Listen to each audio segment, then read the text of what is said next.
So good morning, everybody, dear ladies and gentlemen, dear speakers, dear distinguished guests.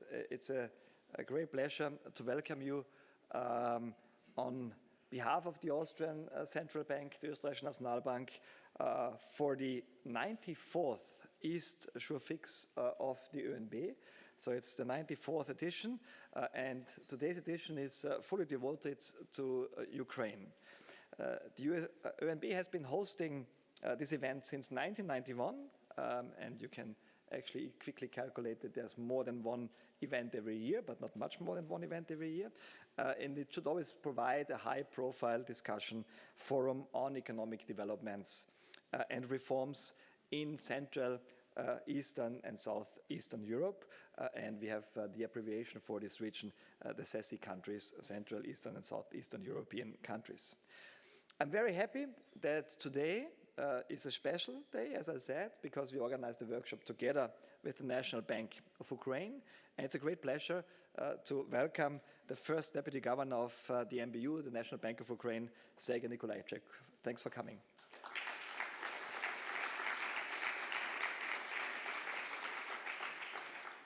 And let me, if you allow, just provide a warm welcome to all of you and all the distinguished guests, and let me mention a few very quickly, especially, of course, the two ambassadors, the ambassador of Austria in Ukraine and the ambassador of Ukraine in Austria. Thanks, ambassadors, the excellencies, for being here. But very welcome to everybody.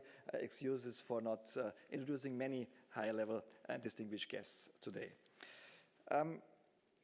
We also have a lot of distinguished speakers. Let me just mention the Deputy Minister of the Ukrainian Ministry of Economy, Environment and Agriculture, Darina Marchak. She will be giving the second keynote after Sergei Nikolaichuk.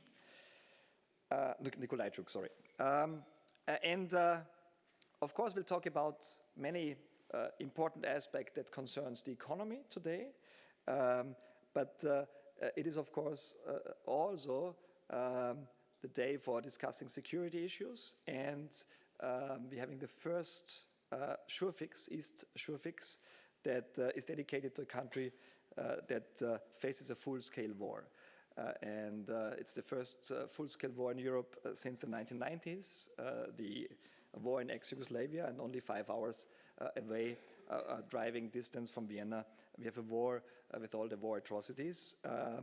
So it's difficult to speak about the economic aspects, but of course, being a central bank, the economic aspects will be the main topic for today.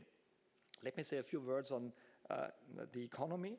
The Russian aggression has hit the Ukrainian economy, of course, hard.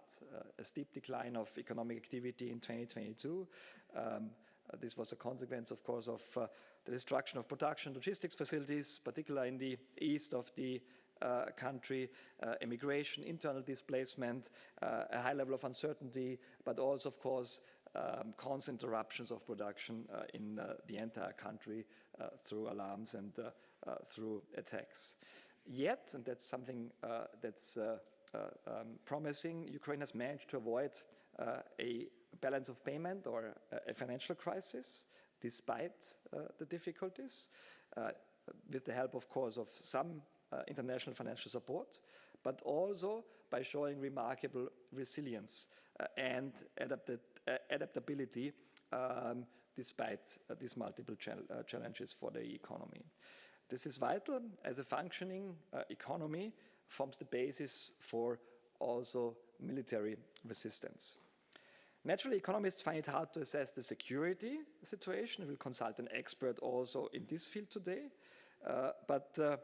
Clearly, defense requires also financing and expenditures by the Ukrainian state. So continued international support for Ukraine is needed and is a key aspect for resilience, and the European Union has become a key player in that respect. The war has caused, as I said, immense suffering. We cannot imagine, and I met the governor and the team of the Ukrainian National Bank very recently in Washington at the IMF meeting. and talked about that. We cannot imagine how difficult the last winter was with power outages, with lots of uncertainty, with continued attacks, with lots of fatalities in the Ukrainian population. It was the hardest winter since the start of the war. So it has become a necessity, a humanitarian necessity, to support Ukraine.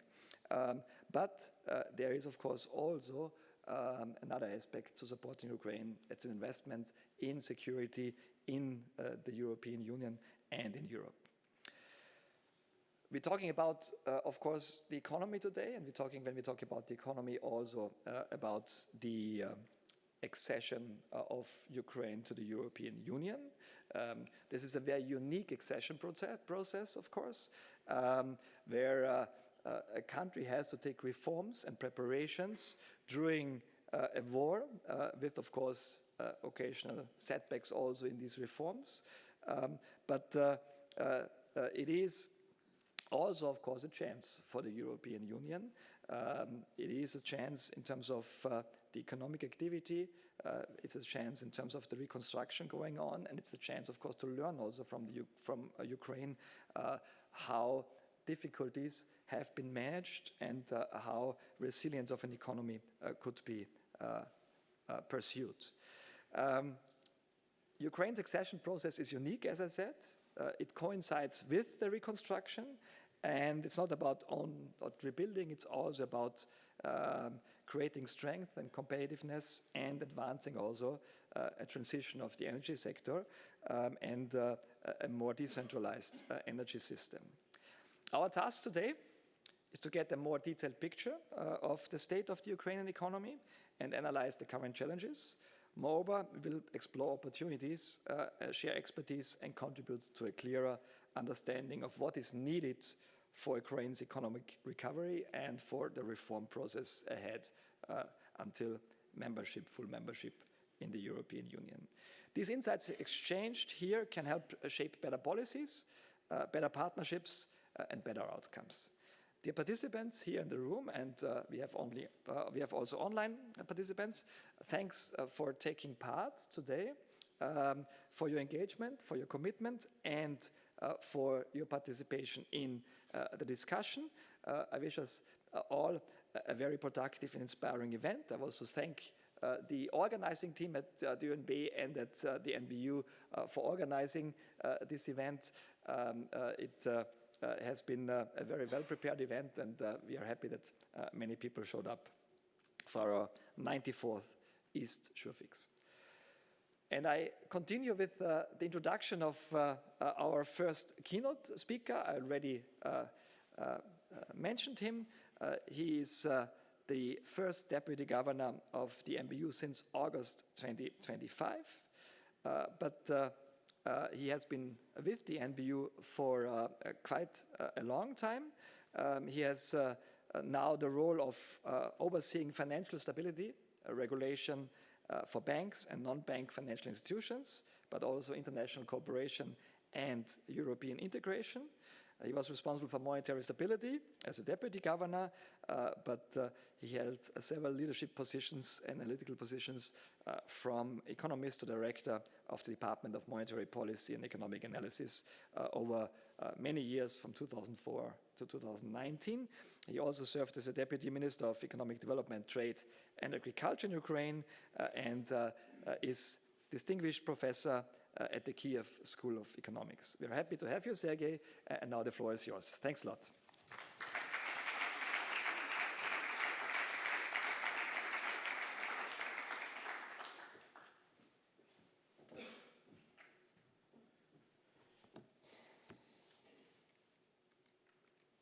Okay. Thank you very much, Governor Kocher, for such introduction.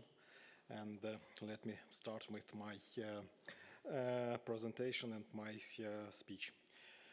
Dear participants, colleagues, partners, and friends of Ukraine, thank again for the invitation and for the opportunity to contribute to this important discussion.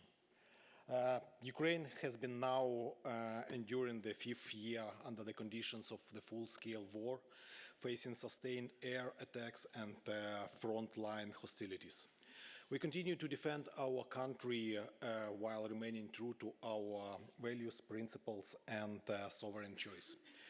At the same time, we fully understand that strong synergy with our partners is now more critical than ever. Today, the world is changing before our very eyes. What was once called globalization is increasingly being replaced by fragmentation. New alliances are forming, new axes of cooperation are emerging, and strategic priorities are being defined and often replaced by transactional motives. As IMF Managing Director Kristalina Georgieva has repeatedly emphasized, uncertainty is the new normal. And last week's IMF and World Bank meetings once again reinforced this message, underscoring that the resilience of the global economy is being tested by more frequent, overlapping, and extreme shocks. However, that is the reality faced by Ukraine over the last 518 days. Despite some refocusing nowadays to the war in the Middle East, Ukraine remains at the very epicenter of these changes. We are living through both powerful shocks and profound transformations at the same time. We are holding this tectonic plate in place, yet we are also the ones who feel its pressure the most intensively. In the world of unprecedented shocks and uncertainty, Ukraine's resilience is based on a system of interconnected elements or pillars, each of which is critically important. The first one is pillar of defense. Our armed forces of Ukraine who every day repel large-scale aggression. The second pillar is our society. Ukrainians are without exaggeration champions of resilience. This resilience is embedded in our collective DNA, shaped other centuries. And the third is the economy and the financial sector, which is, despite unprecedented shocks, not only continue to function, but also adapt, transform, and provide the foundation for recovery. And today, that will be the main focus of my speech. Finally, a crucial element is international support. This system works only because all its elements are interconnected. It is built on mutual reinforcement. Without this balance, it simply would not withstand the pressure. Let me start with the description of the magnitude of the shocks that hit Ukrainian economy and financial sector. In 2014-15, we faced an exceptionally difficult period, marked by the annexation of Crimea and the onset of the war in Donbass, which triggered what is often referred to as a triple crisis: macroeconomic, banking, and currency. At the time, this was an unprecedented shock, accompanied by severe human suffering, territorial loss, and significant capital outflow.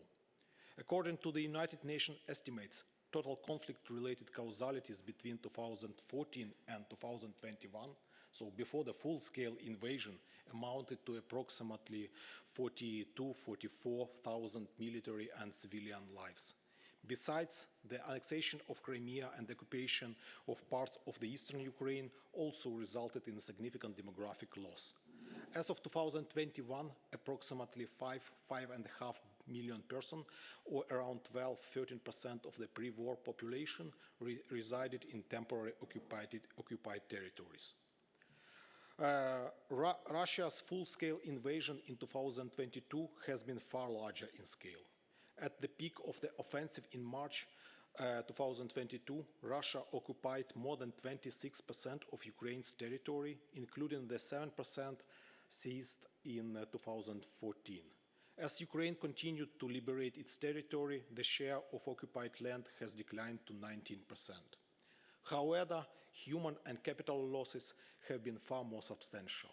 Since 2022, they have included more than 15,000 verified civilian deaths, other 41,000 civilian injuries, an estimated 55,000 Ukrainian soldiers killed on the battlefield, more than 90,000 people officially registered as missing under special circumstances, including both military personnel and civilians. Moreover, the war has forced millions to flee the country. around 6 million persons we have around 6 million refugees from Ukraine, and almost 4 million people are internally displaced within Ukraine nowadays. Besides, the estimate of damages to the end of 2025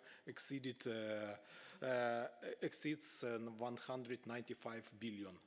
Total economic losses amount to $666 billion, and recovery and reconstruction needs for the coming decade are estimated of nearly $600 billion and continue to grow. Throughout 2025 and early 2026, large-scale Russian attacks using ranged weapons intensified. During winter period, almost 15,000 guided aerial bombs, 738 missiles, and nearly 19,000 attack drones were launched. March showed the new records. Russia dropped almost 8,000 guided aerial bombs and used 4,500 drones against Ukraine. As a result of ongoing attacks, Ukraine's energy infrastructure has suffered substantial damage. As noted by President Volodymyr Zelensky at the Munich Security Conference, not a single power plant in Ukraine has remained undamaged. We also observed a shift in targeted patterns alongside energy infrastructure. Transport infrastructure, particularly railways and ports, became increasingly frequent targets. In 2025, Russia conducted almost 1,200 attacks on Ukraine's railway infrastructure, more than in 2023 and 2024 combined. In 2026, attacks on port infrastructure in the Odessa region have also intensified. These figures are not only about destruction, they reflect the scale of the challenges we face every day. Now, let's have a look how Ukraine withstood these challenges in terms of macroeconomic and financial sector performance. In Ukraine, actually, resilience is not an abstract concept. It's a daily practice tested by war, sustained by institutions, and reinforced by international partnership. Ukraine's economic growth trajectory has never been linear. It was always been shaped by shocks, crises, and substantial recoveries. Following the sharp contraction caused by the global financial crisis, Ukraine's economy demonstrated a relatively strong recovery. However, by 2013, economic activity has stalled under the impact of trade restrictions imposed by Russia and policy errors. Subsequent developments marked a turning point. The annexation of Crimea and military aggression in Donbass led to a severe economic downturn. Despite these challenges, the economy gradually recovered in 2016-19, albeit at a moderate pace before being hit by a new shock in the form of the COVID-19 pandemic. The full-scale invasion once again fundamentally changed the trajectory of development. In 2022, the economy contracted almost by 30%. But already in 2023, we observed recovery of 5.5%, followed by growth in 2024 and 2025, which unfortunately last year decelerated to 1.8%. According to the NBU's January forecast, the economy is expected to grow by around 1.8% in 2026. However, this forecast is likely to be revised downwards due to a weaker energy situation during the winter due to continued Russian attacks and colder temperature, and external factors including the ongoing conflict in the Middle East. However, we expect that easing of security risks from next year as a key assumption underpinning the forecast will allow us to accelerate the growth. However, this assumption of easing of security risk has no visible progress so far. With no clear signals from Russia on a potential peace agreement and amid rising energy prices and possible sanctions easing, downside risks to the outlook remain significant. Looking back, one conclusion stands out. Despite unprecedented shocks, Ukraine's economy has demonstrated a remarkable resilience. To a large extent, this resilience reflects the pillars I mentioned at the beginning, augmented and strengthened by implemented reforms and prudent and economic financial policies. I will return to this point shortly. Let me now turn to another key indicator of a country's macroeconomic performance and central bank success, the inflation. In 2015, the information space was filled by the headlines stated that inflation had reached its highest level in 20 years, 61% in April. However, what matters more is this peak marked the beginning of sustained disinflation trend based on an introduction of inflation targeting regime. This was an institutional transformation of monetary policy that helped anchor expectations and control other inflation. Ukraine entered the full-scale war with inflation at around 10%. The shock of the invasion led to a surge in inflation, which peaked at 27% at the end of 2022. But already by the end of 2023, we managed to slow inflation to 5.1%, just in line with our target. This was not only a macroeconomic outcome, it was sent an important signal of confidence, a signal that even under wartime conditions, monetary policy can be effective. That paved a way to transition to manage flexibility of the exchange rate and the flexible inflation targeting in 2023-24. Nowadays, inflation remains in the single digits, around 8%, but of course, the control on the inflation has become more challenging due to the shocks stemming from the conflict in the Middle East. Nevertheless, the NBU remains committed to bringing inflation back to its 5% target within the 3 years policy horizon. Crucially, this commitment is underpinned by well-anchored expectations and improved public trust in the NBU and the effectiveness of its policy. Another critically important element of macrofinancial resilience is international reserves, which in times of crisis serve as a safety buffer. So we have currently a completely different picture compared with 2014 and 2015, when our international reserves were completely depleted. At that time, so they were at the minimum of $5 billion. So during 2016-2021, we were able to accumulate some international reserves, almost $29 billion at the beginning of the full-scale war, and these reserves allowed us to adapt to the new challenges.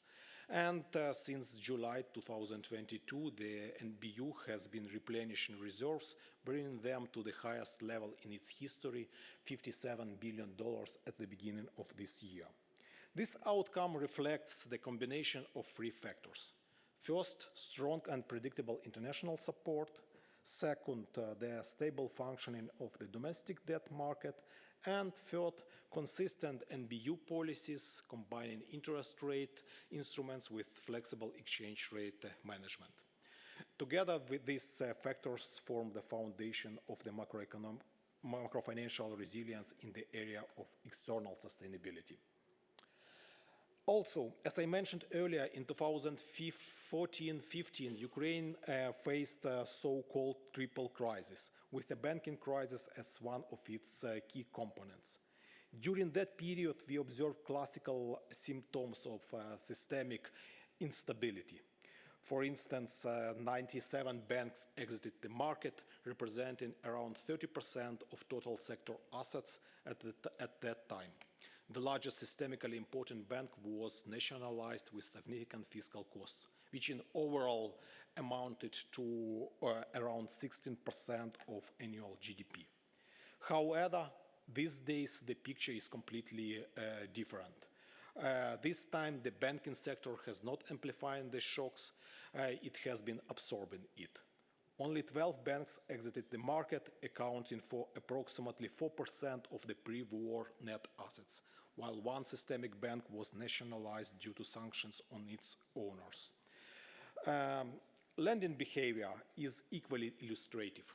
In 2014-16, the corporate loan portfolio declined by nearly 70% in Fixe and by 50% in hryvnia. Since 2022, we see a fundamentally different dynamics. The corporate loan portfolio in hryvnia declined by only 10% at its lowest point, and within just other 2 years, it returned to its pre-war level and continues to grow. The portfolio in the Fixe has not yet fully recovered, but a clear upward trend is already evident. Retail lending in hryvnia has also recovered significantly faster, surpassing its pre-war level in less than 3 years. Ukraine's financial sector has shown that true resilience is not only about staying alive, but about remaining functional, credible, and supportive of the economy, even under the extreme conditions of the full-scale war. This naturally leads to a key question.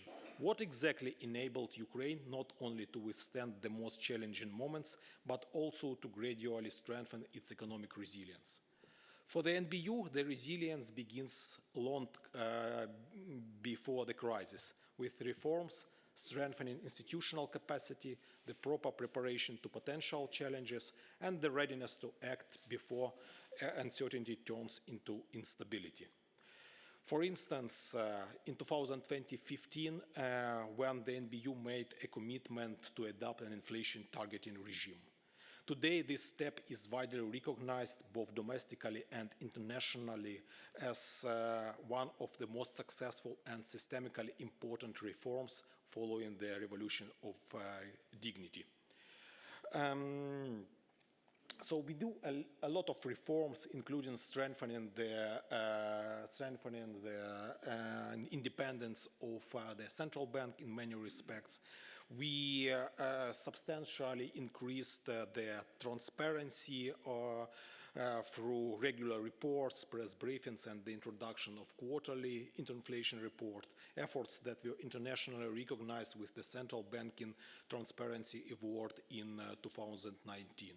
This combination of institutional credibility, strong analytics, and growing public trust ultimately led to the foundation for monetary policy resilience in the years that followed.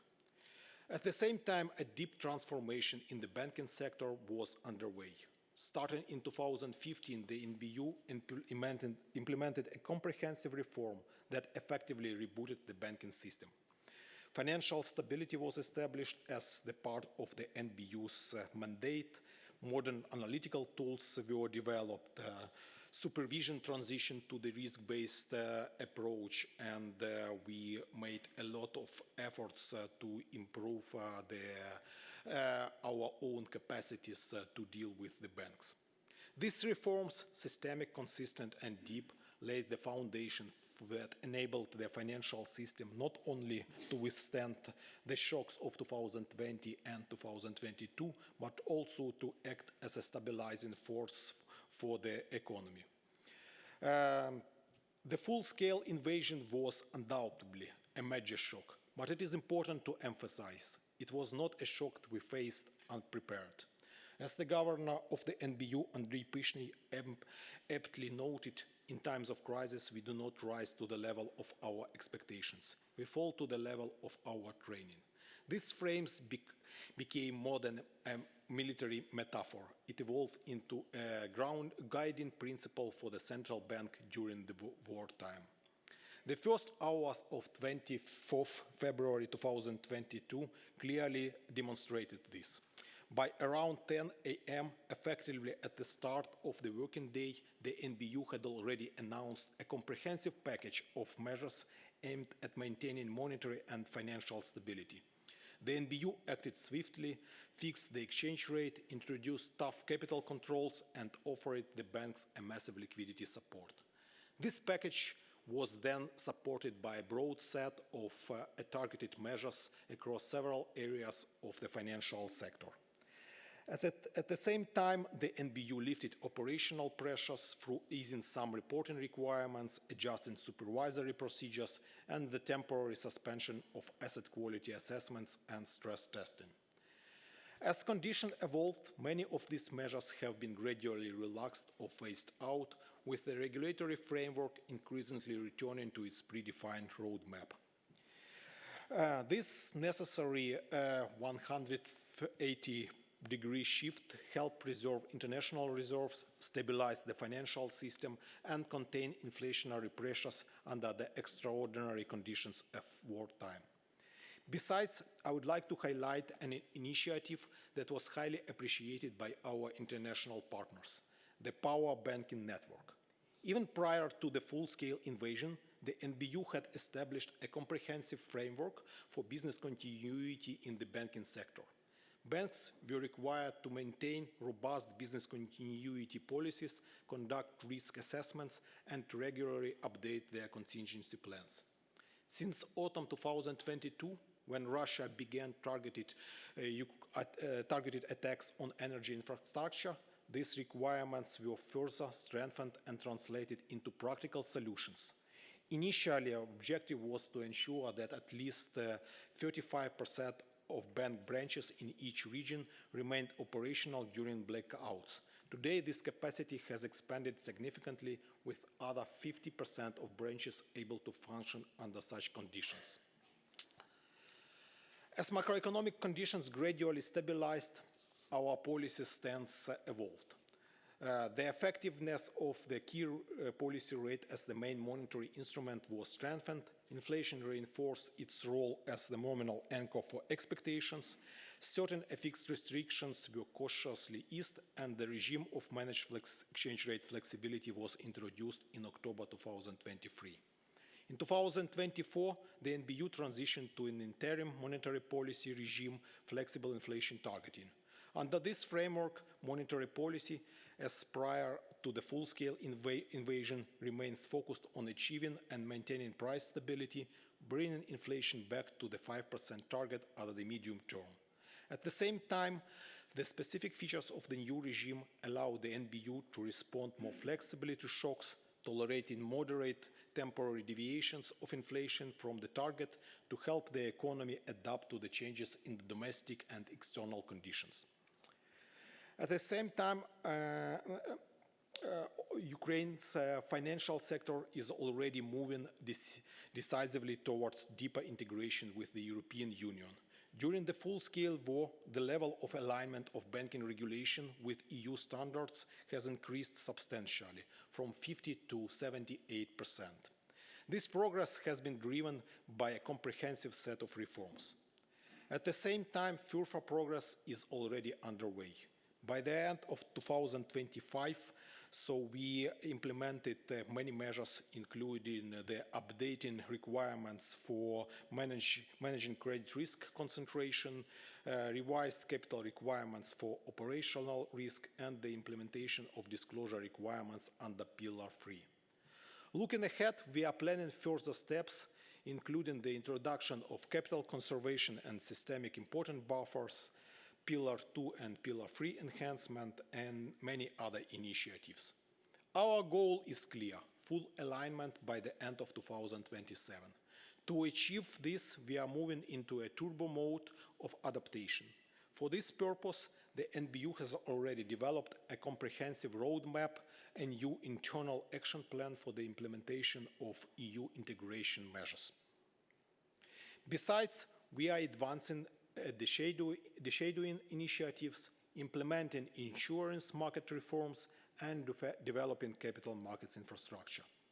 Taken together, these steps ensure that not only regulatory convergence with the EU, but also the transformation of Ukraine's financial sector into a modern, resilient, and fully integrated part of the European macro-financial system.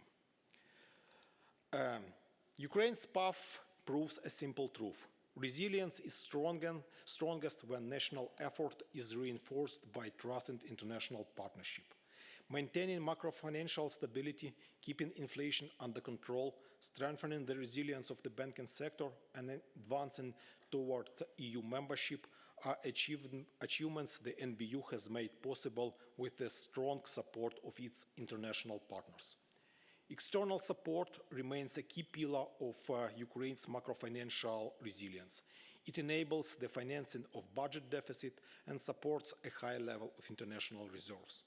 Since the beginning of the full-scale war, Ukraine has already received approximately $175 billion in grants and loans.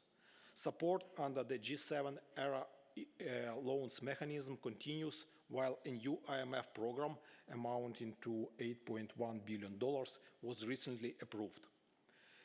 At the end of 2025, the EU also took an important step by approving €90 billion in financial assistance for 2026-27 under the Ukraine Support Loan instrument, once again confirming its role as a reliable strategic partner. However, the implementation of this mechanism has faced delays, reflecting the complexity of the political decision-making process both in the EU and in Ukraine. This creates risks to the timing and predictability of financial assistance. Nevertheless, looking ahead, international support is expected to remain substantial. At the same time, access to the part of this financing is directly linked to the implementation of reforms in the context of EU integration and continued effective cooperation with the IMF. And Ukrainian authorities stay committed to deliver these reforms. Ultimately, this financial assistance represents more than solidarity. It is a direct investment in Europe's collective security and stability. Let me conclude by sharing our vision for the future. Ukraine has repeatedly proven that even in the darkest times, we are able to find light. This is about having a clear sense of direction. Today, we are the eastern outpost of Europe, gaining the unprecedented experience in resisting Russian aggression, paying a very high price for that. Tomorrow, we will be a full member of the European Union with a competitive economy and significant growth potential. We have much to offer, from agriculture and metallurgy to defense capabilities and innovation. In this context, the financial sector plays a pivotal role. It remains resilient, supporting the economy, enable business financing, facilitating recovery projects, and investing in domestic government securities, and also providing the opportunities for foreign investors. Thus, economic and financial resilience is not just about withstanding pressure, it is about preserving trust, reforming and adapting policies without losing strategic direction. To achieve our priorities and support the resilience to pave the way to victory, the NBU focuses on maintaining monetary and financial stability, maximizing the financial sector contribution into the economic recovery, ensuring the full alignment with EU regulatory standards. Finally, resilience is not only about prudent macroeconomic and financial management, and even ensuring business continuity is necessary but not sufficient condition. Institutional resilience is the foundation upon which everything else is built. Every day, the NBU team works to strengthen it through professionalism, responsibility, openness, and institutional independence. We are building a central bank that not only responds to today's challenges, but also helps shape the future as an integral part of the European financial architecture. And international cooperation is vital on this way. Thank you for your attention and for your support.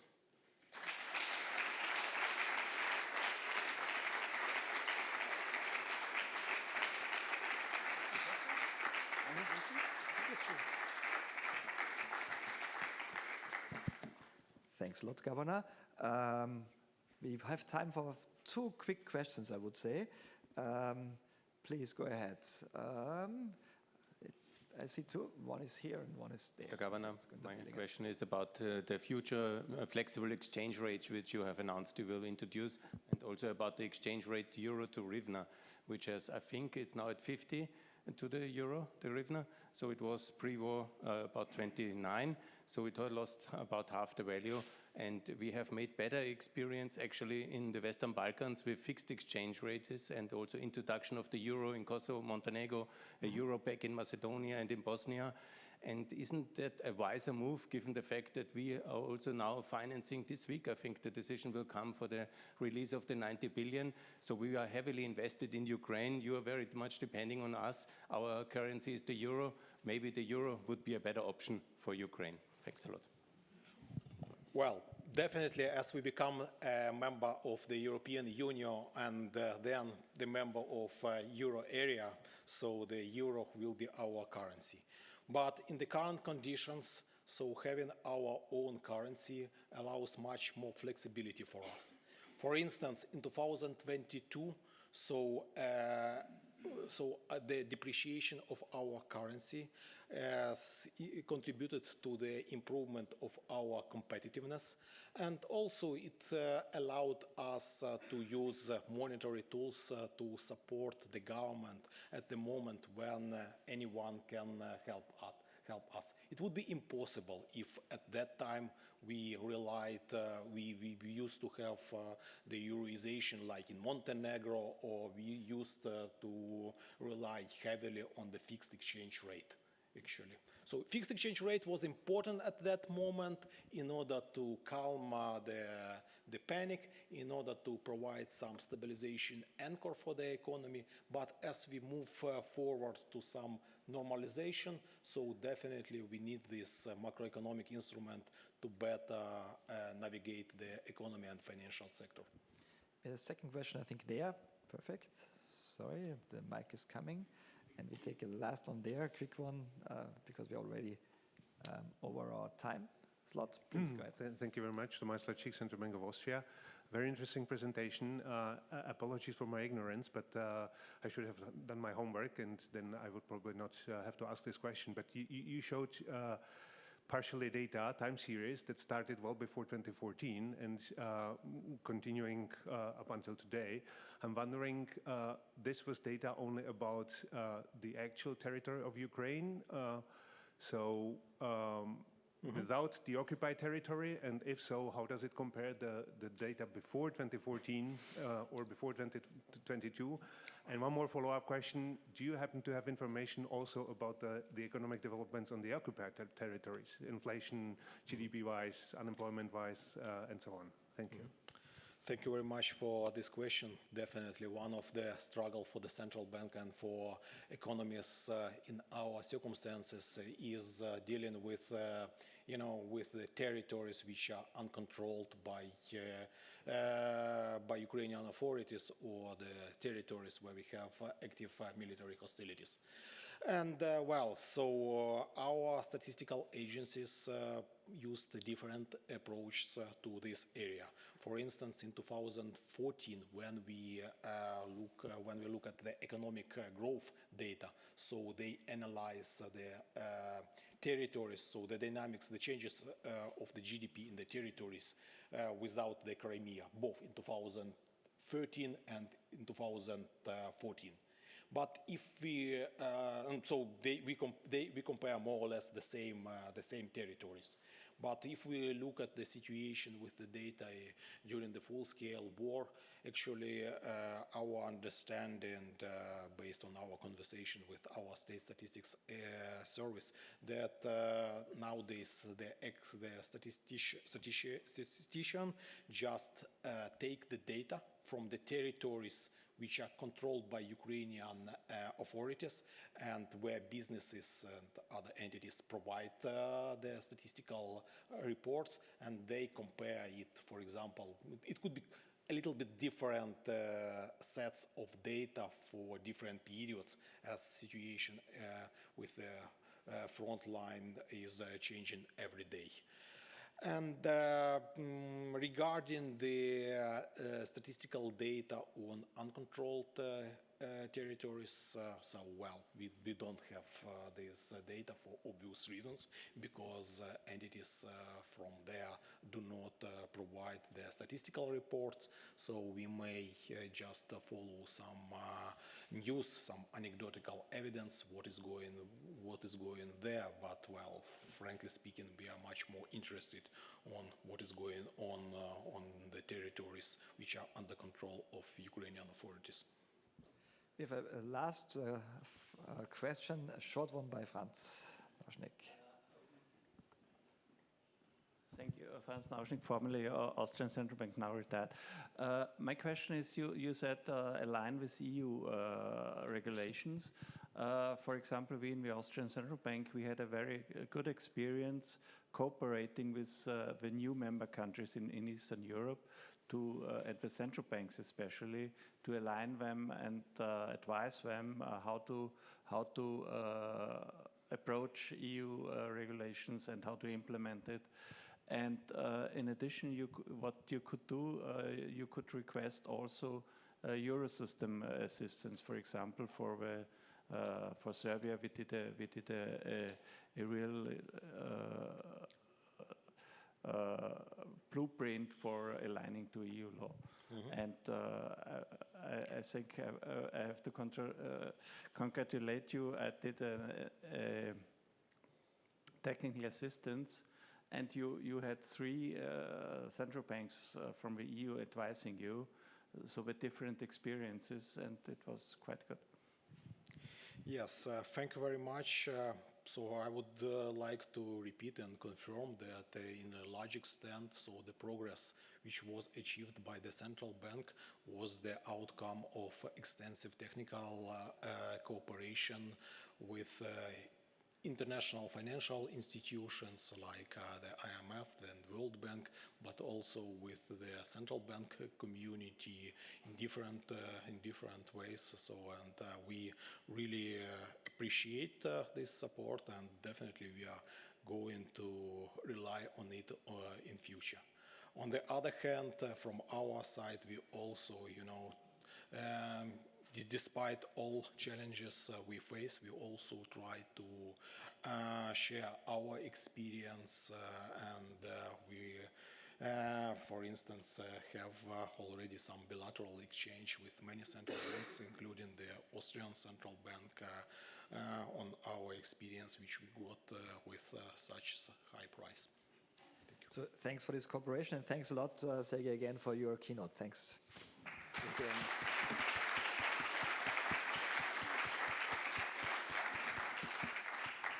So this closes the first session, but we continue. So the break is in an hour from now, about an hour from now. And I hand over for the next session to Wolf Reuter. He is the director here for economics, and he will introduce the panel that awaits you. Thank you very much. Good morning also from my side. I asked the speakers already to come on the panel as well. So good morning from my side. My name is Wolf Reuter. I'm heading the Economics and Research Department here at the OeNB. And I think we have a very interesting session in front of us. My task is also to make up some time, so I will be very short at the beginning. This session is on security, external financing, and EU accession, and I think the very impressive talk by the first deputy governor already gave us a very good basis for this discussion here, and it also showed already that those topics are actually interrelated, right? So that external financing, security, and EU accession are topics which we have to talk about together. Let me very quickly introduce the 3 speakers. We will start with Gustav Gresse, who will give us an overview over the military and security situation. Gustav Gresse is a senior lecturer and researcher at the National Defense Academy of the Austrian Armed Forces. And from 2014 to 2024, he served as Senior Policy Fellow in the Wider Europe program at the ECFR Berlin office, focusing especially on the Russian-Ukrainian war. Then we will go online to, now you have to forgive my French, to Charles-Antoine de Crombuc de Pickendale, who will give an overview of the external financial support for Ukraine and the crucial role that the EU plays in it. He's a policy officer at the European Commission in the DG for Enlargement and Neighborhood East, where he works in the, on the deployment of the 9.5 billion Ukraine investment framework, and he leads the energy and capital markets insurance workstream there. And last but not least, we will have Ambassador Robert Martin Müller here with us, who will share his views and especially his impressions also from on-site. He has served as the Austrian ambassador to Ukraine since April last year. And before that, I think if I go through the whole CV, then we won't have time anymore, but he served at very important positions at the Permanent Mission of Austria of the United Nations, at the Permanent Mission of Austria at the OSCE, and at the Mission of Austria at the NATO in Brussels. So thank you very much for being here. I will try to keep time, so 15 minutes per talk would be great, so that we also have some time for questions afterwards. And with that, I already hand over to Gustav Kressel. Thank you very much. Ladies and gentlemen, I give a short overview about the security situation or the ongoing war. So starting with the war aims and the strategic situation, or the strategic aims, how they evolve. Basically, they have stayed unchanged since the beginning of the full-scale invasion. Russia still wants Ukraine to be a vassal state, pretty much akin to Belarus. It basically camouflages this desire under euphemistic terms like denazification or demilitarization. Now these terms are camouflaged under the term the original aims of the special military operation that here and there pop up in Peskov's or Lavrov's statements. So basically nothing has changed. The focus on Donbass, you have to understand that the current negotiation progress that is going on is basically done for the audience of one, that is Donald Trump. Russians would like to get sanctions relief. They like to play with the tendencies in the US administration to see Russia as a potential ally, to improve the conditions under which they fight the war. And for that, they kind of camouflaged their strategic aims a bit better than it did before, but they didn't change in substance. Ukrainian aims didn't change as well, basically to prevent all of that the Russians want to do. You can see from how negotiations are conducted that the issue of sovereignty is the absolute priority, even above territorial integrity.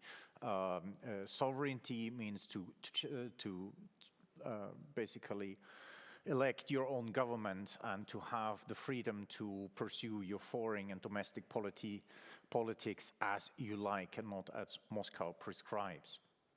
And the notion of sovereignty also entails that you're anchored in a situation that will not allow Russia to continue the war under more favorable conditions. This is usually subsumized under the term security guarantees, although I have to say I don't like these terms because that's probably not what Ukraine is going to get. The Americans are unwilling to provide security guarantees, and the Europeans are, to at least contemporary, incapable of doing so. So basically, the post-war security situation of Ukraine will be determined by the effectiveness of its own armed forces and the ability to show Russia on the battlefield that it cannot fulfill its war aims. That said, under these conditions, actually a negotiated ceasefire is the least likely outcome of the war. Either Russia wins or Ukraine wins. We see in Moscow that Putin is willing to stretch the war beyond or to or beyond the limits of what the Russian army can actually do and what the Russian economy is actually able to sustain. If he succeeds with that in breaking Ukraine, then he is the victor who basically is justified by history. If he fails, Ukrainians will not go for a ceasefire, they will kick him out. So you will have either a Russian or Ukrainian victory. The policy recommendation of all of this is basically unchanged since 2022. Europeans should, for the sake of their own security, ensure that there is a Ukrainian victory at the end of the whole fuss.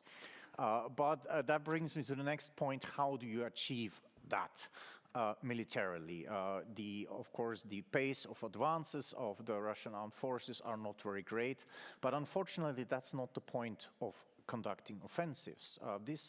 This war has been a war of attrition basically since April 2022, when the decapitating strike on Kiev failed. Russia regrouped, reorganized to wage a war of attrition. War of attrition means you batter the Ukrainian defenders as long until they collapse. It doesn't matter how fast you progress, how many square kilometers you conquer. By the month, what matters is that the losses on the Ukrainian side, from the Russian perspective, are as high, unsustainably high, that at some time period their organized defense will collapse, and then you can conquer the rest of the country. Of course, initial attempt was to wage a very conventional war of attrition, using the stockpiles of the Soviet Union to do that. Russia fired 12 million artillery shells in the first year, then 7. Now they're basically at 6 million per year. That was facilitated by the Soviet stockpiles. Russian ammunition production is only 3 million shells per year. The rest is now imported by other countries, Iran, North Korea, although the future of both imports are pretty shady, because the Iranians have other problems and North Korean production capability is not that high. They also sell their stocks. But of course, it was higher than Western production. Before the war, artillery shell production in NATO was 75,000 shells per year, which is, now we are in the European Union at 2.2 million, but it took us 4 years to get there. The same goes for armored vehicles. Russia could refurbish and restore tanks, infantry fighting vehicles, armored vehicles from Soviet stocks and threw them into battle. That was done until the end of 2024. Then basically losses became so unsustainable that they changed tactics towards infantry assaults. Which brings me to the next issue. Unfortunately, Europeans never mobilized the defense industry to the extent that European and Western, include the Americans under the Biden administration, to the equation, would allow Ukraine to actually sustain military resistance. Ukraine, therefore, by November 2023, switched gear. The unmanned system forces, as a different branch of the armed forces, were created, and Ukraine tried to fill the gaps left by Western support with indigenous capabilities. And the fastest and cheapest way to scale the lethality of your own armed forces is to harness your IT and industry into the military effort via the drone war. Basically, the drones, everybody talks about drones, but the drones are just the lethal end of militarized IT capabilities. They incorporate computerized command and control system and analytical systems. They include electronic warfare and electronic intelligence systems, and the drones are sort of the hard fist that is at the end of the body of these new capabilities, and Ukraine embraced them to great extent. That was by last year, Russia had to basically abandon its mechanized assault tactics. Now they are conducting infantry assaults by the day. And of course, tried to copy Ukrainian drone approaches. The Rubicon Center is known from the news. It's basically an experimental drone unit of the Russian armed forces that was founded in 2024. And by the end of 2025, the Russian armed forces also created their own unmanned system forces to incorporate the lessons they learned from that. Unfortunately, Russia, having full access to Chinese capital and Chinese know-how on this sector, has an ability to quickly scale up production when they need it, and they did so. Last year, in 2025, as now the new attrition ratio is not about armored vehicles, it's about personnel. Drone warfare dramatically increases the lethality and hence the casualty rates on both sides. In 2025, unfortunately, the casualty ratio, so the ratio between Ukrainian and Russian losses was 2.1 to 1 to 2.3 to 1, depending on which casualty statistics you believe is the serious ones. And that was for Ukraine unsustainable. Ukraine needs a casualty ratio from at least 4 to 1 in order to outkill Russia. Fortunately, the last year's scandal led to a change in the leadership of the Ukrainian MOD. New Defense Minister Fedorov is very eager to change that kill ratio, more efficient procurement, more efficient distribution, effective evaluation of combat experiences, effective and faster change of tactics, and the increased production, especially now on land drones, are the recipe. Land drones last year, Ukraine produced about 12,000 land drones, so unmanned ground vehicles. This year it will be about 50,000. And they will scale not only in numbers, they will adapt to different roles. From last year, predominantly logistics, so bringing in supplies and evacuating wounded. They will adapt more to sensor platforms, to lethal platforms, so carrying weapons, engineering work to a very great extent, and Ukraine will further experiment and refine its tactics, so to basically learn how to synchronize conventional military systems, artillery, mechanized infantry, tanks, and drones. My humble estimate is that from all the progress and learning that happens at the front, roughly 30% is technological, so employing new weapon systems, employing new technical stuff, but 70% is tactical. How to use the resources you have and how to better use that. And most progress Ukrainian made over the winter and spring was tactical in nature. Better synchronization, better leadership, better tactics, etc. There is a lot to gain from here, and Ukraine is making progress on that front. However, this year will probably still see Russians advancing, and we'll see continued Russian offensive. But and Ukrainian counterattacks, they're small and they're localized. They're more experimental in nature than structural. So you try to experiment with new tactics, how to launch counterattacks. But if the overall goal of improving the kill ratio beyond the 1.4 to 1 ratio, Russian forces, especially by the autumn and next winter, will thin out. Once they've thinned out, Russian presence, like in 2022, present you with opportunities, and that's basically what Ukrainians are aiming for at this point. The big uncertainty here on the Ukrainian side is the air war.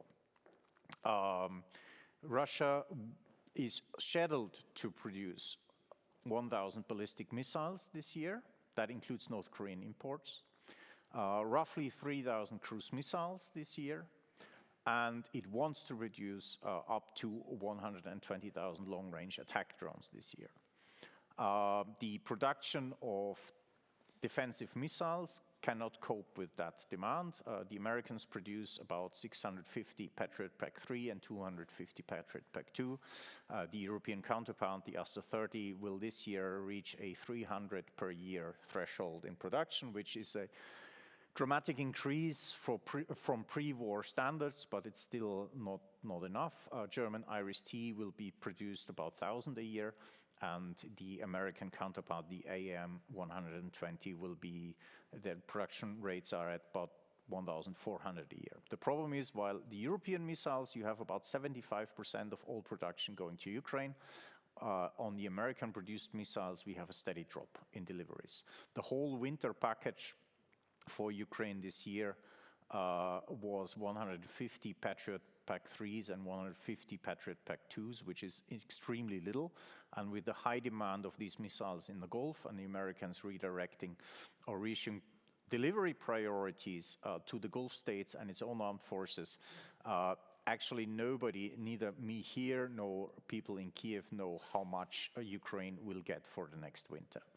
And the critical energy situation has already been touched, but the other thing is, of course, defense production. The military effort in Ukraine rests on Ukrainian production.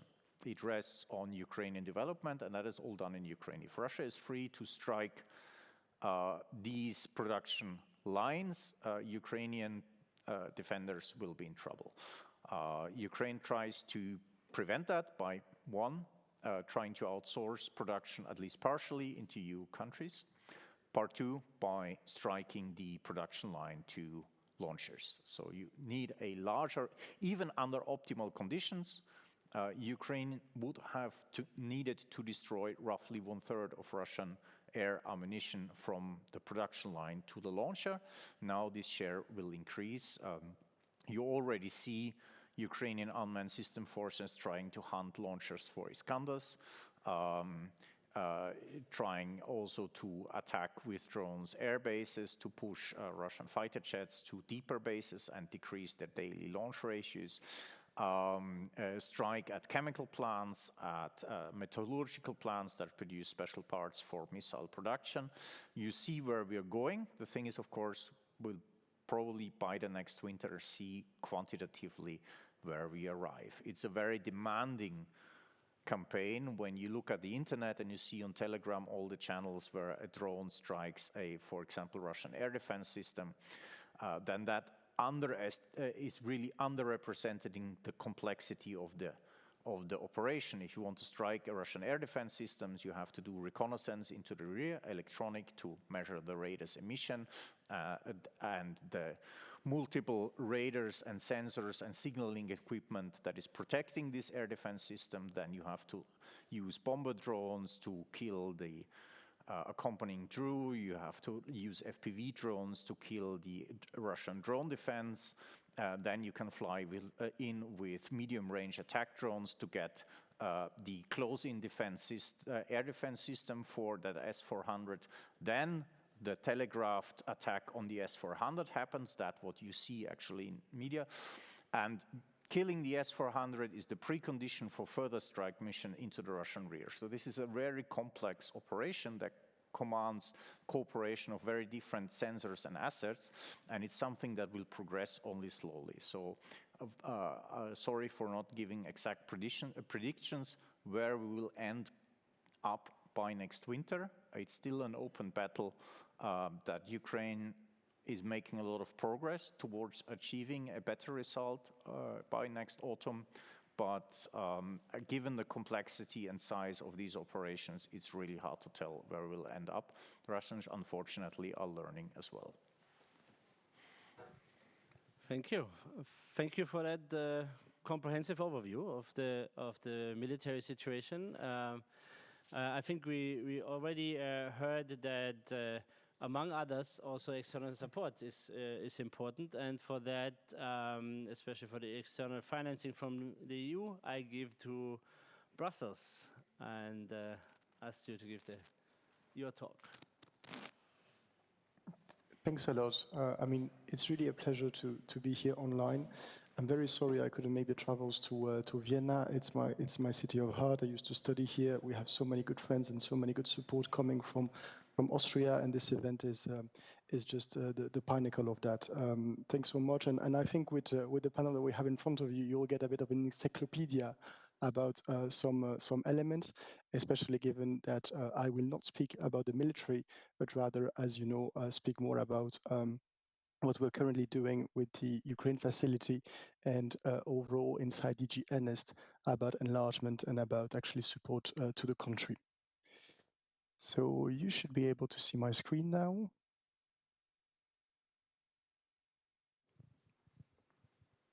Is it working? Yes? Yes, we can see it. Okay.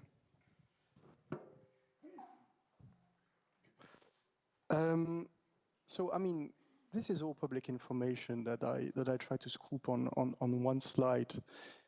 And allow me to start with maybe the sentence that, or just a bit of it that is at the bottom. As long as it takes. I mean, in July, 14 years ago, Mario Draghi, another central banker, made a similar sentence about the stability of the Eurozone. And at that moment, that is what actually drove the signal towards stability. And here, I think it's a sentence that you hear from President von der Leyen, you hear it from President Costa, you hear it from all EU decision makers, because this is how we actually see collaboration and the future of EU-Ukraine. It is as long as it takes, whatever it takes. And so currently, we have actually a solidarity of close to 200 billion from actually the EU. This does not account for all the solidarity as well that we see on the bilateral scale from countries like Austria as well. Of course, it's only a glimpse into what the EU does about actually, of course, support to refugees from the war. Let's not forget that over 4 million people actually fled the war. This is not only, of course, a family drama for every time, but this is also a drama for the labor workforce, for the reconstruction of Ukraine. And so this is also very much on everybody's mind when it comes down to reconstruction and modernization efforts of the country. I also mentioned a third bullet point, I mean, it had to be succinct, about the deep and comprehensive free trade agreement that we have with Ukraine, which is a very important one, and which ensures that actually there's mutual beneficial trade between the two blocks, and hopefully as well, of course, in one single block. So when you see the pie chart here, well, there's a lot of course, that goes to the budget of Ukraine. This pie chart actually does not account for the 90 billion that was already mentioned by other panelists and by the first governor of the Nationalbank of Ukraine, which is, as you know, now into moving parts. We hope it will soon reach fruition. There is mention here of the European Peace Facility, which is also moving now. There are mentions of the Connect Europe facility, solidarity lanes. There is also mentions of the nuclear safety cooperation, which is very important. So really, you can see how comprehensive the support has been from the EU to Ukraine. And one bit I'd like to really delve on and is really the Ukraine facility. So the Ukraine facility was established in 2024, and the Ukraine facility is this headline 50 billion. So you might recall it from back in the days. This builds up on, of course, macro financial assistance as we've done it by DG ECFIN, but sort of reframed into budget support with the Ukraine plan. And I think this is a very interesting way of actually doing support, because it's support that is linked to reforms. There was already speaking of reforms with NBU. NBU is a great partner, of course, for driving reforms, driving research about what reforms can bring to Ukraine. We'll host NBU officials in Brussels tomorrow to speak about insurance, for example, at the EU-Ukraine Business Summit. But what is really great is that there is a common incentive, meaning that by making those reforms, not only are you advancing, is the country advancing on enlargement, on actually bringing the EU acquis to its legislative text, but it's also actually sort of having the second leg of the financing, which is really important. So that's pillar one, and a very important pillar, which is, as you'll see in the numbers, actually the most important one when it comes down to money terms. Then there is pillar two, and that's actually the team where I work on. This is, I think, a very important element, because this is sort of the secret arm of at least, or as well, foreign direct investment and business cooperation between Ukrainians and Europeans.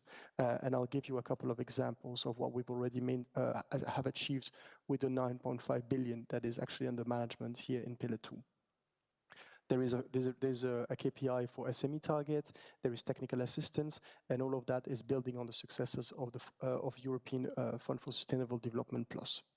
Then there is Pillar 3, which is very important and which is closely linked to Vienna, given that Pillar 3 is actually funding as well the Energy Community Secretariat and the Ukraine European Support Fund for energy.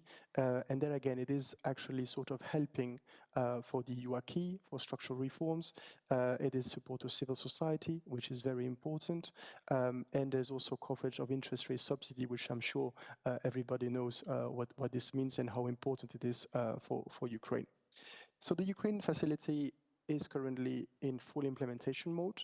It is done with European financial institutions in a Team Europe fashion, with as well, for example, the Austrian Development Finance Institution, but also, and mostly you'll see with the multilateral development banks.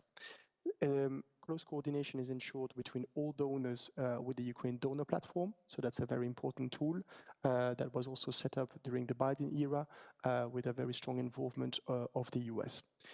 Many different stakeholders, you are stakeholders of it. All the people that we'll see in Brussels in the coming days are also people that are working daily on it. So from civil society to the private sector to all local authorities, from regional to actually the municipalities. So the budget of it, 50 billion. So out of it, as you could see on the chart on the right, Pillar 1 is the largest amount of it. 5 billion is actually of grants. 33 billion is actually of loans. So there you see again that there's a sort of a blending split to make it concessional for the country, and the loans, of course, are on a very concessional basis. And every now and then, very frequently actually, we are assessing the progresses on the Ukraine plan to be sure that we can make new full or partial disbursements to the country. Pillar 2, so 6.97. So then you might say, oh, but Charles, I'm not recognizing the 9.5 that you just mentioned. Well, this is because there's a bit of financial engineering behind it. We are working with two instruments. We're working with budget guarantees that have a provisioning rate of 70%. Overall, and we're working as well with blended resources. This used to be 9.3 and became 9.5 because of two contributions. One from the windfall profits of actually the Russian immobilized assets. It's quite striking to speak about that when we are based in Brussels, close to Euroclear, and also about the contribution that was made by Norway to actually this platform. Contribution by Norway means a lot, not only in money terms. This was 128 million, but it also means a lot because it is this tool, Pillar 2, the Ukraine Investment Framework, is recognized as a platform that's actually enabling investment, and where even non-member states are looking at it as actually a good conduit to channel their contributions to Ukraine. And then Pillar 3 is close to 5 billion. So that comes up to 17 billion out of grants, and then loans up to 33 billion. So we arrived to the 50 billion. So this is a quite detailed slide, but given that we're amongst economists and the likes, I wanted to bring it to your attention. This has been shown to all the member states back in March. Please, this is not public data, but it just shows you a couple of interesting features. So out of the 9.5 billion, the Ukraine Investment Framework has allocated already 2.4 billion. The expected mobilization for investments is close to 25 billion. This is a 3x multiplier. We want to go to a 4x multiplier. But the 4x multiplier of EU money towards actually total projects is difficult to achieve if you are actually nudged, and for good reasons, into doing more than intended public operations. And that you can actually see at the bottom of the slides. So the UIF funds, public versus private. The public accounts for 56% of this 8.4, while the private accounts to 44%. In private operations, and I'll have a couple of case studies, we can leverage a lot of the EU money, meaning that we can invest it in venture capital and private equity funds, where being as the first shareholders there can really allow private investors to come. We can de-risk the lending by EBRD and IFC by only de-risking it up to 50%. In the case of public, this is way more complicated because, as you know, most of the public institutions in Ukraine have very fragile balance sheets, and notably the state-owned enterprises with whom we work, and for very good reasons. What I'd like to show as well is just who are the implementing partners of the Ukraine Investment Framework. You'll see actually more than a dozen of them here. The largest one is the EIB, the EU's bank, but then comes second EBRD and then IFC.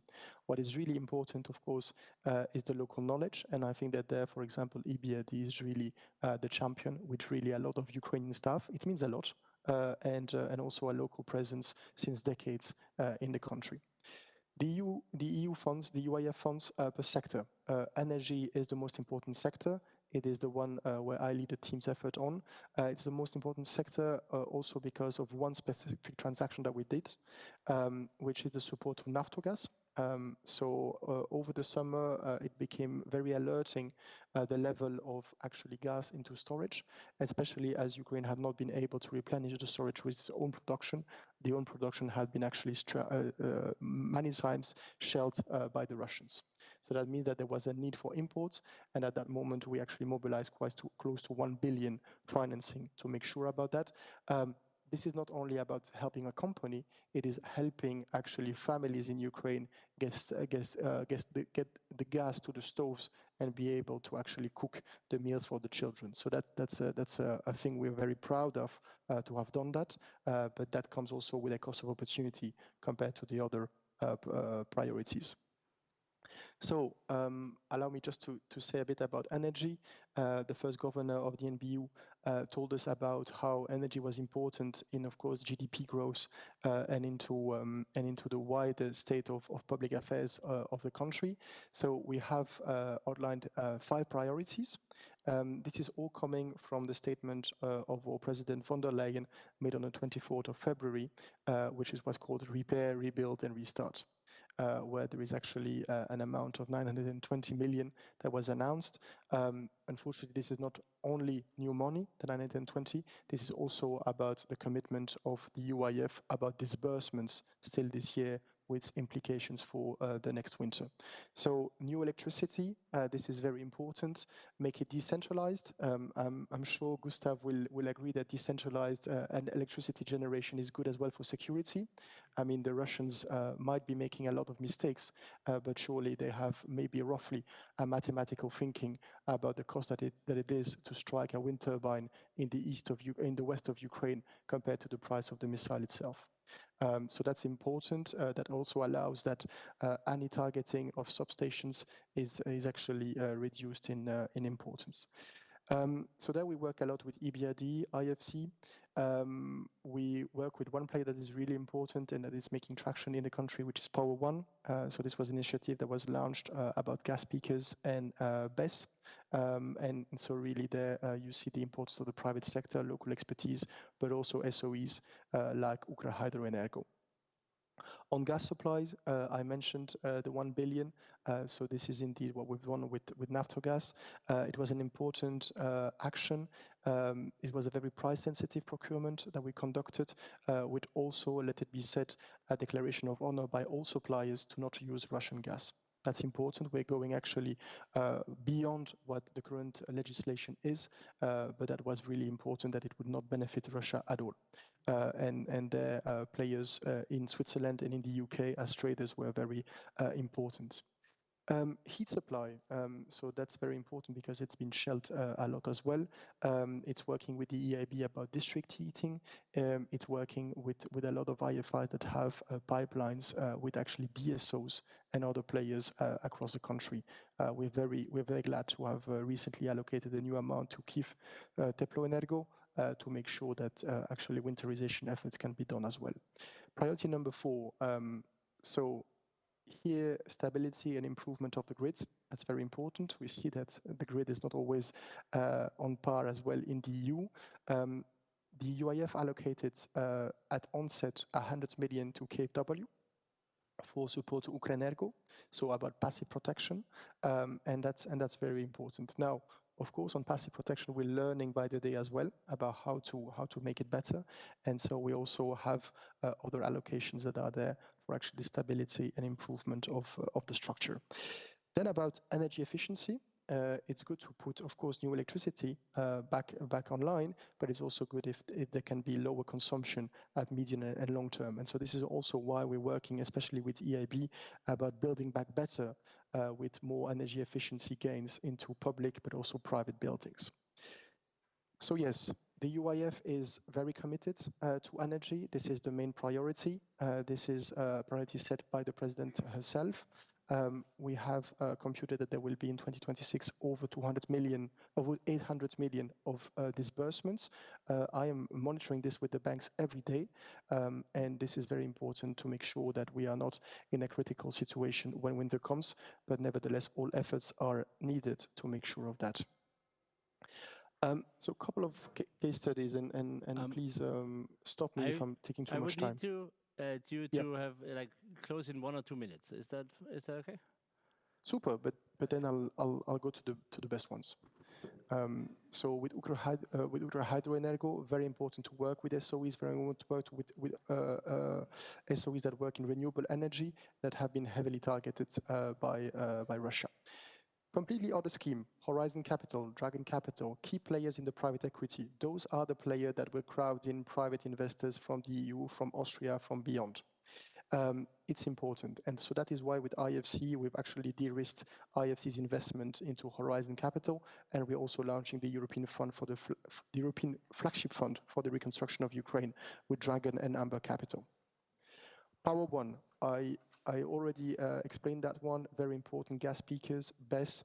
This is local expertise. When you have people like Thomas Fiala and Sergei Kudrytsky coming there, they make actually wonders and they're able to connect it to the grid very quickly. Oko Group, very important player as well, where we work on wind turbines in actually the west of the country. The Ramp Up, this is a fantastic initiative by EBRD that is actually about price stabilization mechanism for the country. The electricity auctions have not really worked, and so we're trying also to find a way to make that suitable. As you can see here, there's a lot of volatility on actually the electricity prices, so let's make sure that we allow actually all players to come in and to contribute to that. Voila, I'll stop here, but take any questions, and please, you have my email here. I'm based in Brussels, traveling very often to Vienna or to Central Europe, and very glad to meet up. Great, thank you very much. People are already taking pictures of your email address, so you will get asked questions afterwards. Great, so yeah, last but not least, we go to the Austrian ambassador to Ukraine, to Robert Martin Müller. Thank you very much. First of all, thank you to the Austrian National Bank for inviting me here. Szanowny Panie Vice-Gubernatore, lieber Vasil, sehr geehrter Botschafter, ladies and gentlemen. The last 12 months of my professional life has been the most difficult, most challenging, but in a way also most rewarding time of my life. There's nothing in the diplomatic textbooks that can prepare you for a post like Kiev today. When you stand opposite a person that has a father or a mother that has lost beloved ones, the whole family wiped out by Russian aggression, just because they happen to be in the neighboring room, and there's only one survivor in the family who also has to live with the continued guilt of this, that he or she has survived. You cannot find words. There are no appropriate words to kind of help, offer a helping hand in consoling this person. Or when you stand opposite young men, sometimes also young women that have lost limbs due to this conflict, you try to also inspire them and give something back. They inspire you more than you can inspire them. But this is really existential, this experience. I would like to focus on a few elements here. First, a little bit what kind of war or situation we are facing here. Secondly, a little bit the Austrian support for Ukraine. And the previous speaker mentioned as long as it takes. I would add here strategic patience. That is what is needed here. This is a conflict that has not started in 2022. It has started maybe not even in 2014, but in 2014, of course, it reached a first level, of course, with the end of February 2014, with seizing the parliament on Crimea and shortly after that, the invasion of Russia in the Donbass. So this is an ongoing conflict. From a Kremlin perspective, this is probably a classical imperialist war trying to wipe out a neighboring country or its identity based on the historic essay of Vladimir Putin, you know, on the historical unity between Russians and Ukrainians, which I think is a very distorted view on the real situation, and also tells us very much how much he is out of touch with reality and partly also out of touch with history. But there's also the other element from their point of view to eliminate a rival in a sense that is a successful model of a post-Soviet country who has transformed into a democracy, a country with rule of law, yes, with certain limitations, also partly due because of the martial law and the aggression coming from the neighboring country. But that is a successful model because it has a democracy, it has a very vivid, very lively civil society, it has freedom of media, certain restrictions because of the war, but still that is something Russia can only dream of today. From the point of view of Kiev, this is a war of independence, a war of also to maintain sovereignty, to have the ability to decide on themselves about their people, their land, and which way they want to go to transform into a modern society, democracy, rule of law, division of powers, checks and balances in the classical Western liberal mode. And I think we should support them on this way. And I think it is very important for us to support them for first of all, and I think this is very important still to maintain it for moral reasons, ethical reasons. We cannot let a close partner face alone this existential crisis. This has been an attack on the way we thought the post-war fabric of Europe has been established. It has been a clear violation of the UN Charter. It has been a clear violation of the Helsinki Final Act. It has been a clear violation of the Budapest Memorandum. Let's not forget, Ukraine gave up 2,500 tactical nuclear weapons in exchange for security, and they guaranteed that their borders will not be violated, also by Russia. This security was given by them. It was all violated. So this has been, of course, a big, big shock to all of us. And so we owe it to the friends in Ukraine and our partners that we support them from, first of all, a moral point of view, but not alone morally. I think it's also in our national interest, in the interest of the European Union and in the interest of Austria to support Ukraine and to make sure that Ukraine is on our side also in the future, because, first of all, Ukraine is an incredibly rich country. Let's not forget it. If you look at the agriculture, you drive to the countries, not by chance the color is yellow and blue, signifying, the immense agricultural wealth of the country, be it wheat, sunflowers, and other products.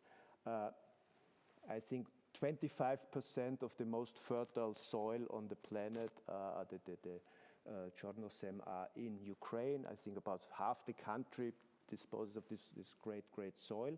Secondly, important resources, raw materials. The EU identified 30 critical raw materials. 22 of those are in Ukraine, of course, in different quantities, in different parts of the country, a lot in the eastern and southern part as well of the country. That is also very important. Of course, Russia also knows that. That's why they're interested also in gaining control. Thirdly, the IT sector. I think if the figures I found is about 25,000 graduates every year, graduate from IT, computer, software schools. I think currently there are more than 300,000 people employed in this field. About, I think 20% of those actually even work abroad now, so it's not that that's totally disconnected. Some of them, that is an important contribution, I think, also to the European Union. And I mean, it also, whoever has seen the DIA app and has been in DIA City also knows very much about the cutting edge of IT and technology. So these are important elements also in our national interest. And fourth point, of course, the developing defense industry of Ukraine. I think there are many, many different figures floating around. One I found, the source was Bloomberg, that Ukraine can now produce 4 million drones. The United States produces currently 100,000 drones. Other sources gave me already 5 million drones in the Ukraine. Anyhow, I mean, during wartime, under severe restrictions also now when it comes to energy, the defense sector and other sectors of society are developing enormously well. Also point or reference to Austria. Last year we increased our export by 16%. So it shows that Ukraine is a very promising market, a very important market for us. We have about 200 companies there, creating almost 30,000 jobs in the country. So there's a lot of potential there in this area as well. And that's why I think it is in our interest to have Ukraine as part of the European Union, a future member of the European Union. I don't think it makes sense to speculate about the exact time, but I think the road should be clear. I think only yesterday or the day before yesterday, Marta Kos said that now I think the implementation rate is about 87%. That is extremely good given the fact that, Ukraine faces a war. Now, a few more words maybe on the Austrian support for Ukraine, which has been, there right from the beginning. Politically, of course, we support Ukraine in all the international fora. Also when it comes to the sanctions packages, also when it comes to areas such as accountability. Only a couple of days ago, we also signed the enlarged protocol on the special tribunal for the crime against aggression. Of course, we're also supporting the ICC and the investigations of the UN, which already found about 150,000 violations of the by Russian troops committed in the country, and every single day there are more and more of those violations. This in the political sphere, of course, also when it comes to EU membership, I think we are very supportive there. Criteria have to be met for sure.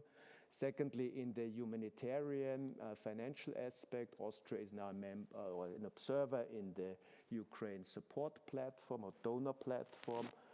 We also joined the Shelter Coalition recently on building shelters for schools, hospitals, kindergartens.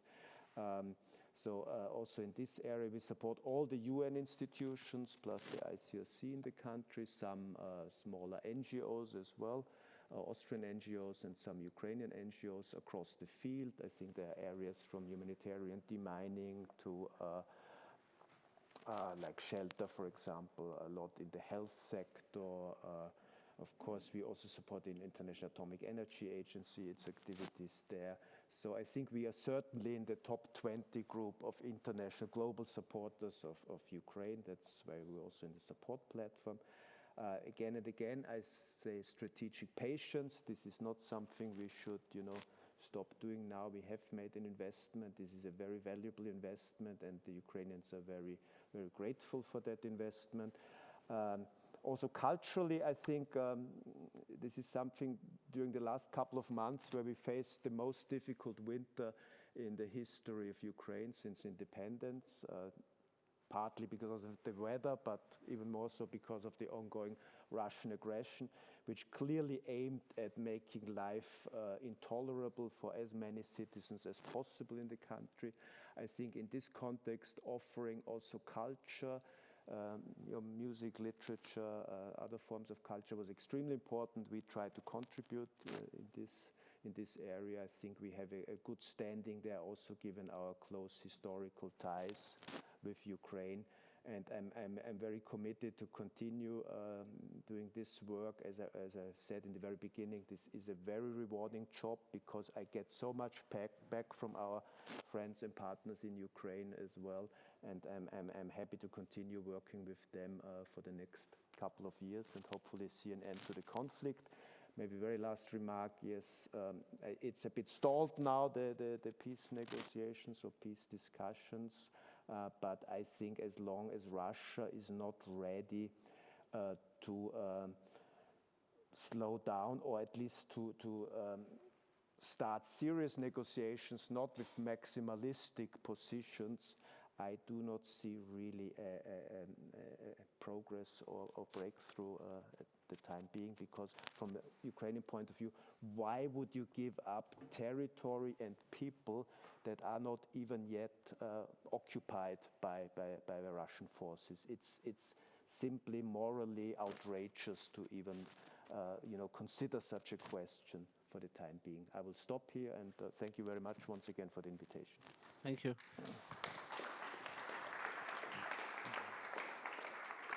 Thank you. Thank you for your views. I want to give each of you shortly the opportunity to react to each other.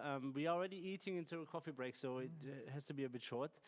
So, Gustav, you mentioned a lot about the domestic production, and maybe you can say something about the role of external support, external financing, which came up in the other two talks. Well, external financing is extremely important. Ukraine can't keep up its domestic production. There's different figures actually to which extent current production is actually fully running or not, especially as Ukraine is waiting for money from the 90 billion pot. Because of course Ukrainian production is also dependent on supplies from abroad. Drones are assembled in Ukraine, but the electric motors, the switchboards, etc., they're mostly imported. A lot of that stuff comes from China, and Ukraine is quite nervous because China officially does not permit the import of drone parts into Ukraine. They're procured via third countries. A lot comes from Taiwan. Actually, on some parts of the front, you really have the micro-China Strait, Taiwan Strait, Ukrainian drones flying Taiwanese stuff flying in the one direction, and the Russian drones being built on Chinese companies and Chinese support fly the other way. But of course, all that stuff needs to be procured with foreign currency. And so you need a stable, predictable inflow of foreign currency in order to procure all these subsystems. So the other thing is financing of equipment and stuff Ukraine can't build on its own. We see that now, for example, in air defense. Ukraine had produced during the Soviet times S-300 air defense missiles. Some of the production lines and facilities are still there. Firepoint bought it up. The problem is, of course, the S-300 is a very old system. If you want to resurrect production, you need to do that with modernized sensors and special material and equipment to produce a competitive missile and not a Soviet reenactment. And that has to come from abroad, of course, all these systems, they're quite expensive. So that's one example. Aircraft, maintaining aircraft, buying ammunition for aircraft. That's the other portfolio where Ukraine, of course, can't build this on its own. Also very capital intensive, and last but not least, also explosives, chemical plants to produce TNT or equivalent explosives to be used in drones, but also the gunpowder for the artillery, the tanks, etc. These are large plants. You see that on a satellite. Drone production you can hide in buildings. You can decentralize, but these kind of large chemical plants that produce the powder, they are basically impossible to hide from satellites. That means you have severe constraints what you actually can produce inside Ukraine, because of course the Russians are watching satellite pictures as well, and that has to come from abroad, and of course here the EU, and that of course also needs these enterprises need a stable contracts to increase production, to hire new people. That's not stuff that happens overnight. So here a stable financing framework is crucially important. Thank you. Charles-Antoine, the membership in the European Union came up quite often this morning. Maybe you want to react to the others or say something about that? So on the enlargement track, of course, it might seem sometimes that it's at a standstill because of some countries' reluctances to engage. But it's not a standstill, meaning that Ukraine every week, every day is making changes, passing regulations that actually allow it to already sort of factor in some of the acquis. And so be it on the national energy plan, be it on the independence of some regulators, that is really visible. So the enlargement is ongoing. It is there, and we hope that there will be a new momentum, as we also hope that there will be a new momentum on the Ukraine support loan. Now, I just wanted to say one element about asymmetry. I think this is so much visible in the Ukrainian context. It's visible in the Iranian context as well. But the asymmetry can be very beneficial as well to Ukraine. So when, for example, we see on dual use and on defense, what Ukraine has been able to show to the entire continent is that we are actually a decade in the past. And so when it comes down to the surveillance of critical infrastructure, we had the cases recently in Belgium, which was really problematic. The cases were also spotted in Poland. There, the Ukrainian expertise is really paramount. Same, for example, for natural disasters in the south of Spain. Many Ukrainians tell us that with the dual-use technology that they have, they could have actually averted a couple of disasters. So really, there's a lot to be done with the Ukrainian players working on dual-use, on defense, and how they can actually benefit the demands that are really there in the 27 member states and in Austria as well. I agree with the ambassador. It's a very rewarding job to work on Ukraine, mainly because of the people. From indeed meeting citizens in Ukraine, but also working with businesses that really want to perdure in the midst of the war, this is very, very rewarding. What is rewarding as well is to be able to count on the support of the member states that are using the European Commission as a toolbox forward for support for Ukraine. As you know, you spoke about financial forecast and a really stable framework. This is also what is there in the plans for the next multi-annual financial framework with 100 billion that is present for Ukraine. I was recently in Den Haag with our Director General, who said very clearly to the Dutch government, this is something that we have not seen as much contested by the member states. So that means that there is also a willingness from the 27 member states to bring this stable financial structure to Ukraine for the next 7 years. And then let me end with this note. There's so much to be done, especially with neighboring countries of Ukraine, but also countries like Austria that know the country, that have structural link with it, and where there's also a vibrant community of businesses that want to engage more in Ukraine. We have this open call for expression of interest from businesses. We've received more than 100 applications, and there are Austrian companies that want to invest now in Ukraine.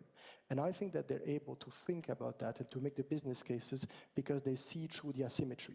They see through the asymmetry of the perceived risk and of the real risk. And when you see through that, you know that there's a lot of business cases to be made in Ukraine nowadays. Thank you. Ambassador, do you want to add something? Yes.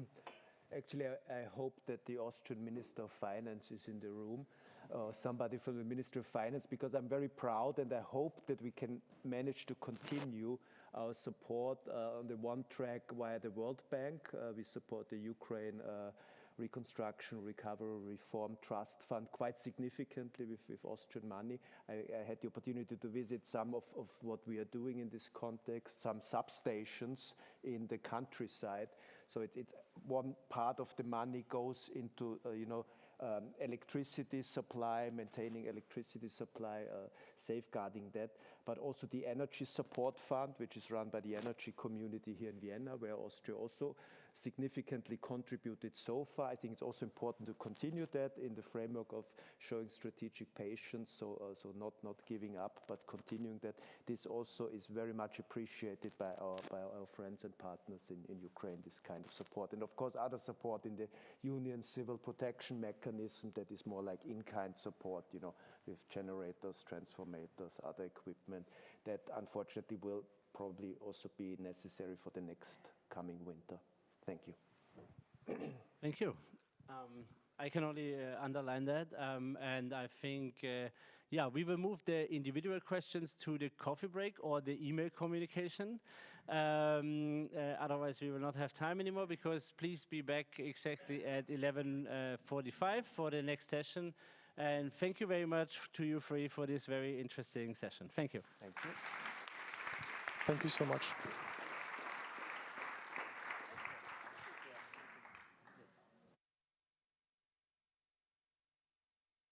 So, thank you very much for being back almost on time. We will move to the second keynote in a second, but first we are happy to have the president of the Austrian Central Bank here, Johannes Hahn, who also has long-standing ties with Ukraine, also from his former roles, and he will have some remarks.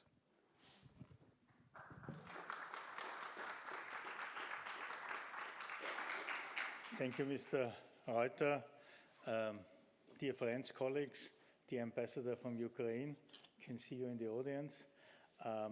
Thank you for being here, and thank you for enabling me in a very spontaneous way to welcome you also again, like our governor, on behalf of the Austrian Central Bank. As it was already said, in my previous capacities as Commissioner within the European Union, I had the pleasure to deal twice with Ukraine, and it was always a great pleasure. First time in particular, it was between 2014 and 2019.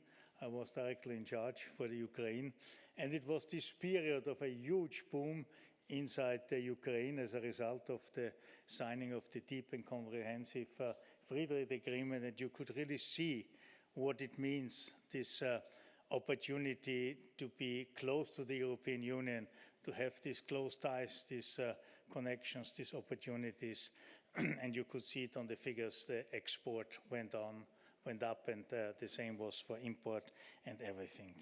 And then the second and my last term, unfortunately, but luckily, I was in charge of the budget, and I was negotiating the financial support for Ukraine till the end of 2025, and when I was quasi designing it, I thought it's a very conservative approach because when I was starting to negotiating it early 23, there was a general, of course, expectation and hope that by the end of 25, the war will long time finished. And I thought, and I argued when I was inviting our member states to join our intention to give the necessary financial support to Ukraine, that in case the war will earlier be finished, of course, we will transfer this money into a first money seed financing, the reconstruction of Ukraine. Unfortunately, the war is continuing. We had to negotiate a new round of financial support. And since 1.5 weeks, I think we are all more relieved, and my understanding is that now it will be possible that very soon, on a very short notice, this 90 billion loan will be agreed and adopted by member states.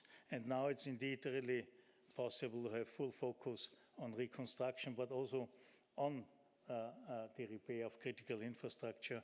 And I think on this, Austria is well suited to support Ukraine, in particular when it comes to energy production, but energy supply.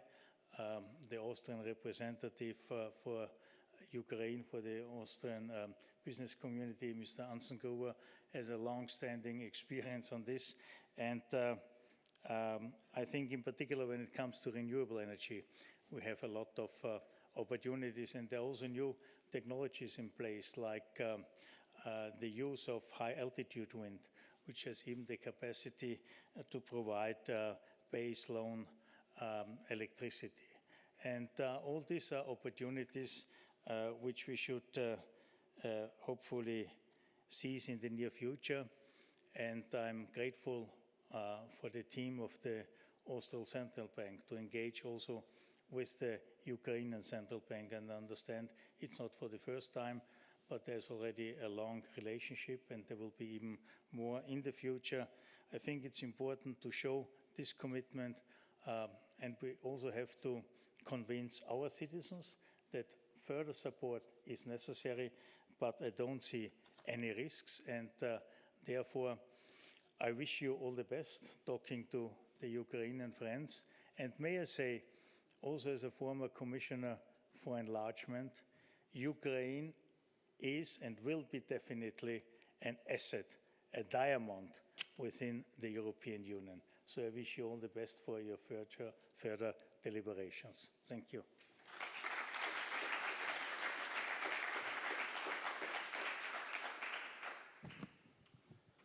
Thank you very much. Thank you very much for supporting the event and adding to the discussion. We now move on to our second keynote speech to Daria Machak, who is the Deputy Minister of Economy, Environment and Agriculture of Ukraine, who is also the state representative to the Supervisory Board of Energoatom. And we are very pleased to have you with us. The floor is yours. We will have some time for questions afterwards, and then I will come back to you. Thank you very much, dear colleagues, ladies and gentlemen. I apologize that I was forced to meet you only virtually, but I really appreciate that opportunity, and I would like to cover a lot of questions during our discussion today, and will be more than happy to hear your questions and to discuss after my initial remarks. So I would like to start my remarks with some description where we are right now. This winter was one of the most difficult in the past 16 years for Ukraine, because on the one hand, temperatures dropped to minus 20 degrees, while Russia intensified attacks on energy infrastructure.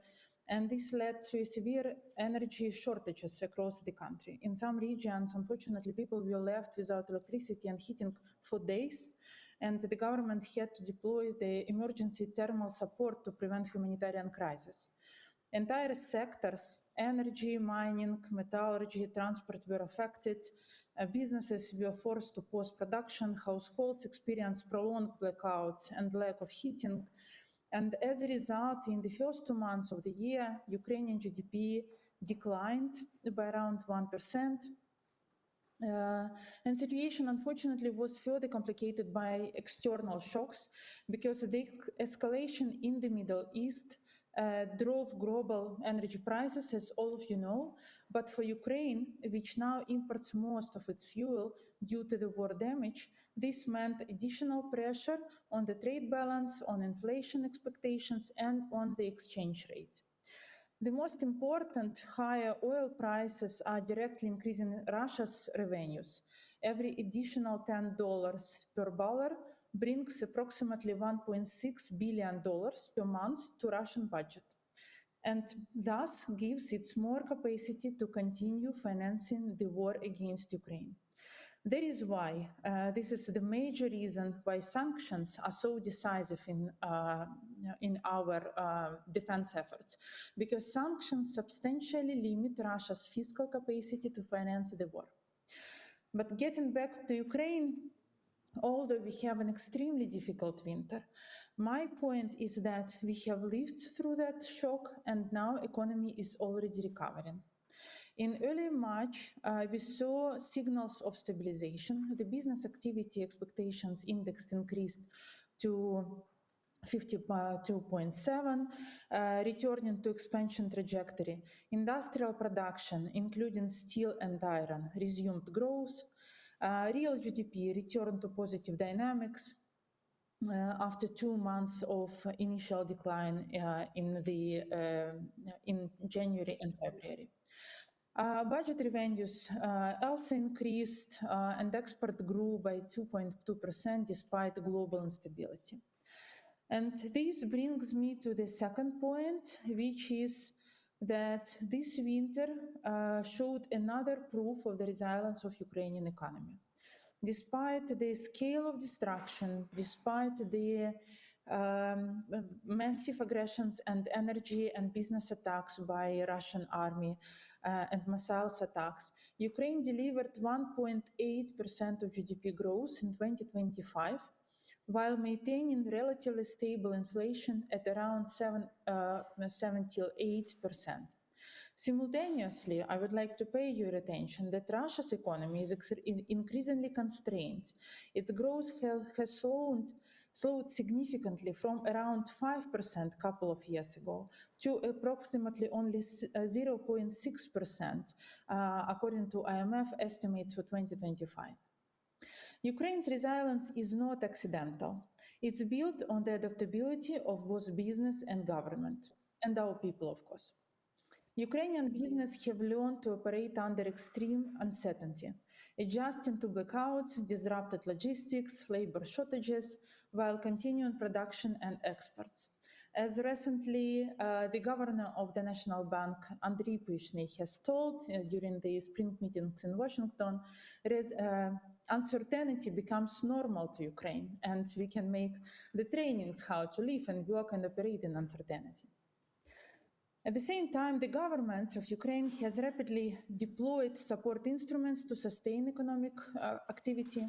Since the start of the war, key programs to support Ukrainian economy were launched.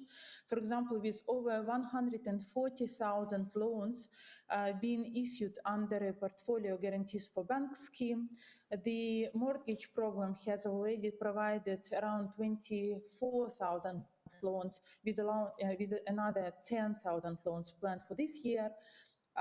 More than 50,000 jobs has been created through microgrant programs, alongside with thousands of supported businesses through targeted grants and compensation tools. We are seeing a deep structural transformation of the economy as well. The share of innovating enterprises is still tiny, but it has more than doubled within the last 4 years of war. The share of high-tech manufacturing has also increased twice, as well as defense production. Of course, resilience has its limits. It requires continued support, both financial, technical, and institutional. Our budget gap for 2026 is still very substantial. Reconstruction needs are already more than 500,000 billion US dollars, according to the recent World Bank Rapid Damage and Needs Assessment, and total financing needs for the next decade are estimated at around 800,000 US dollars. This leads directly to our current priorities. As a government, as a country, the first one is, of course, the energy sector support, and I'm very pleased that the governor of the Austrian Central Bank just referred to that point as well. Energy is today the main constraint for economic recovery and growth.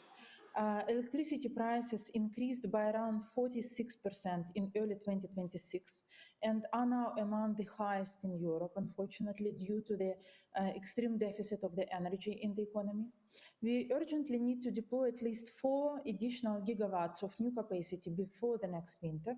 This includes cogeneration units, modular system, distributed generation. We need also investments in transmission and heating system, scaling the war risk insurance, continued protection and restoration of critical infrastructure. But we are talking not only about the need to restore the system, we also redesign the system. We are building decentralized, resilient energy grid based on nuclear, renewables, and gas.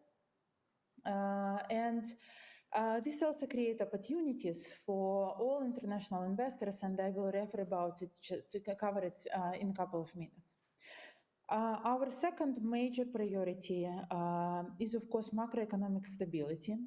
Ukraine faces unprecedented fiscal pressure with around 43% of GDP spent on security and defense. That is why the international support is critically important for our country. Without that any other country could withstand that huge amount of defense spending as Ukraine needs to spend. That is why we continue close cooperation with international partners. The IMF program, the newly established and launched IMF program of 8.9 billion US dollars provides a critical anchor. We are working with the World Bank along the DPO project, with the European Union under the Ukraine facility. Recently, thanks to big effort both of Ukrainian policymakers and our international partners, we managed to overcome rather big volatility in Ukrainian parliament, and the parliament has managed to unlock around 2.7 billion euros by voting the important Ukraine facility legislation. And we also hope that following the recent political developments and elections in Hungary, the remaining constraints on the EU financial support for the Ukraine support loan for 90 billion euros will be resolved as well. Of course, we understand that without macroeconomic stability and energy security, no recovery is possible.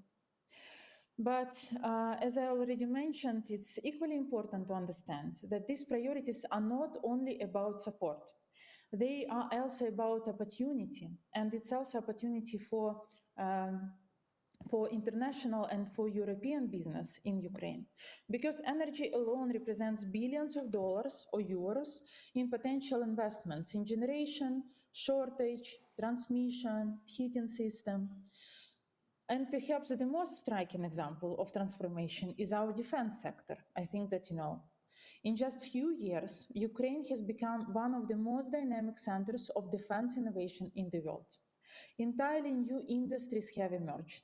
Drones, unmanned systems, electronic warfare, dual-use technologies.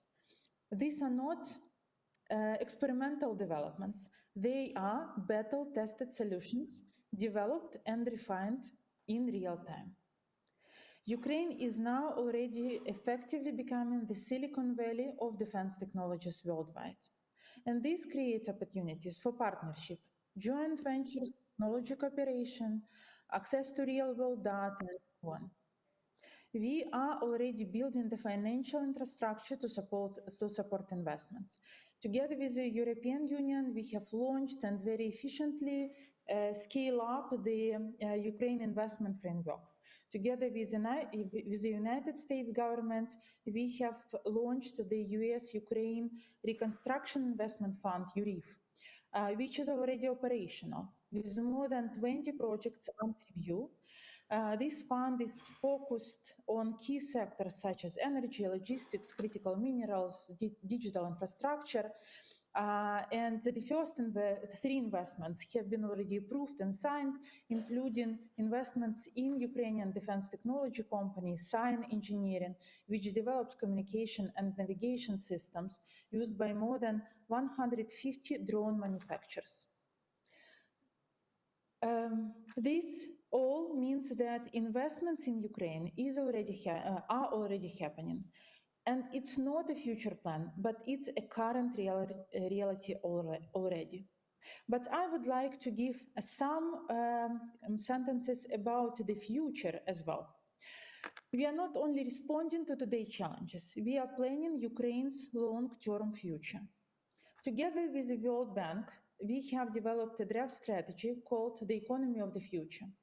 This is a comprehensive 15-year vision that combines reconstruction needs with long-term growth and security objectives. It's not just a conceptual document.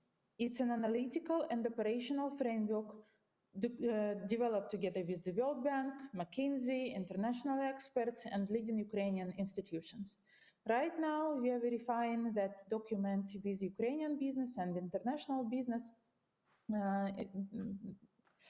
in particular led by Christia Freeland, the newly appointed advisor economic advisor to Ukrainian president. The medium growth scenario assumes the steady reform implementations and continued support, delivering around 4 to 5% annual growth. The high growth scenario under the economy of the future model combines deep reforms, strong investment inflows, and successful integration into EU markets, delivering around 6% of GDP growth and above, and fundamentally transforming the structure of Ukraine's economy. The strategy sets a clear ambition to ensure the doubling of Ukrainian GDP within the next 10 years. To achieve this, identifies the financing needs of around $800 billion, combining public financing, donor support, and large-scale private investments. But it's also, the strategy is not only about money, it's about reform, the European vision, and about the very comprehensive development of Ukrainian labor market and getting people back.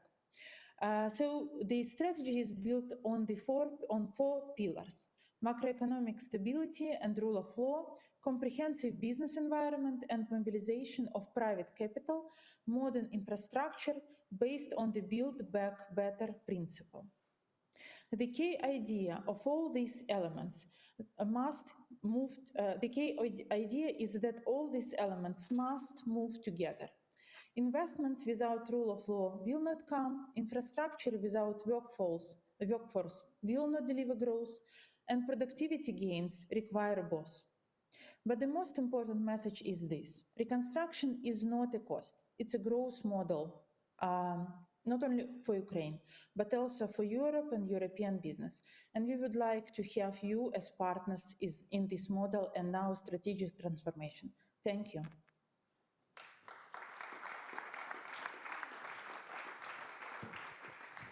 Thank you. Thank you very much. Thank you very much also for contributing to this event and taking time to discuss with us. Yeah, I think we have time for one or two questions from the audience.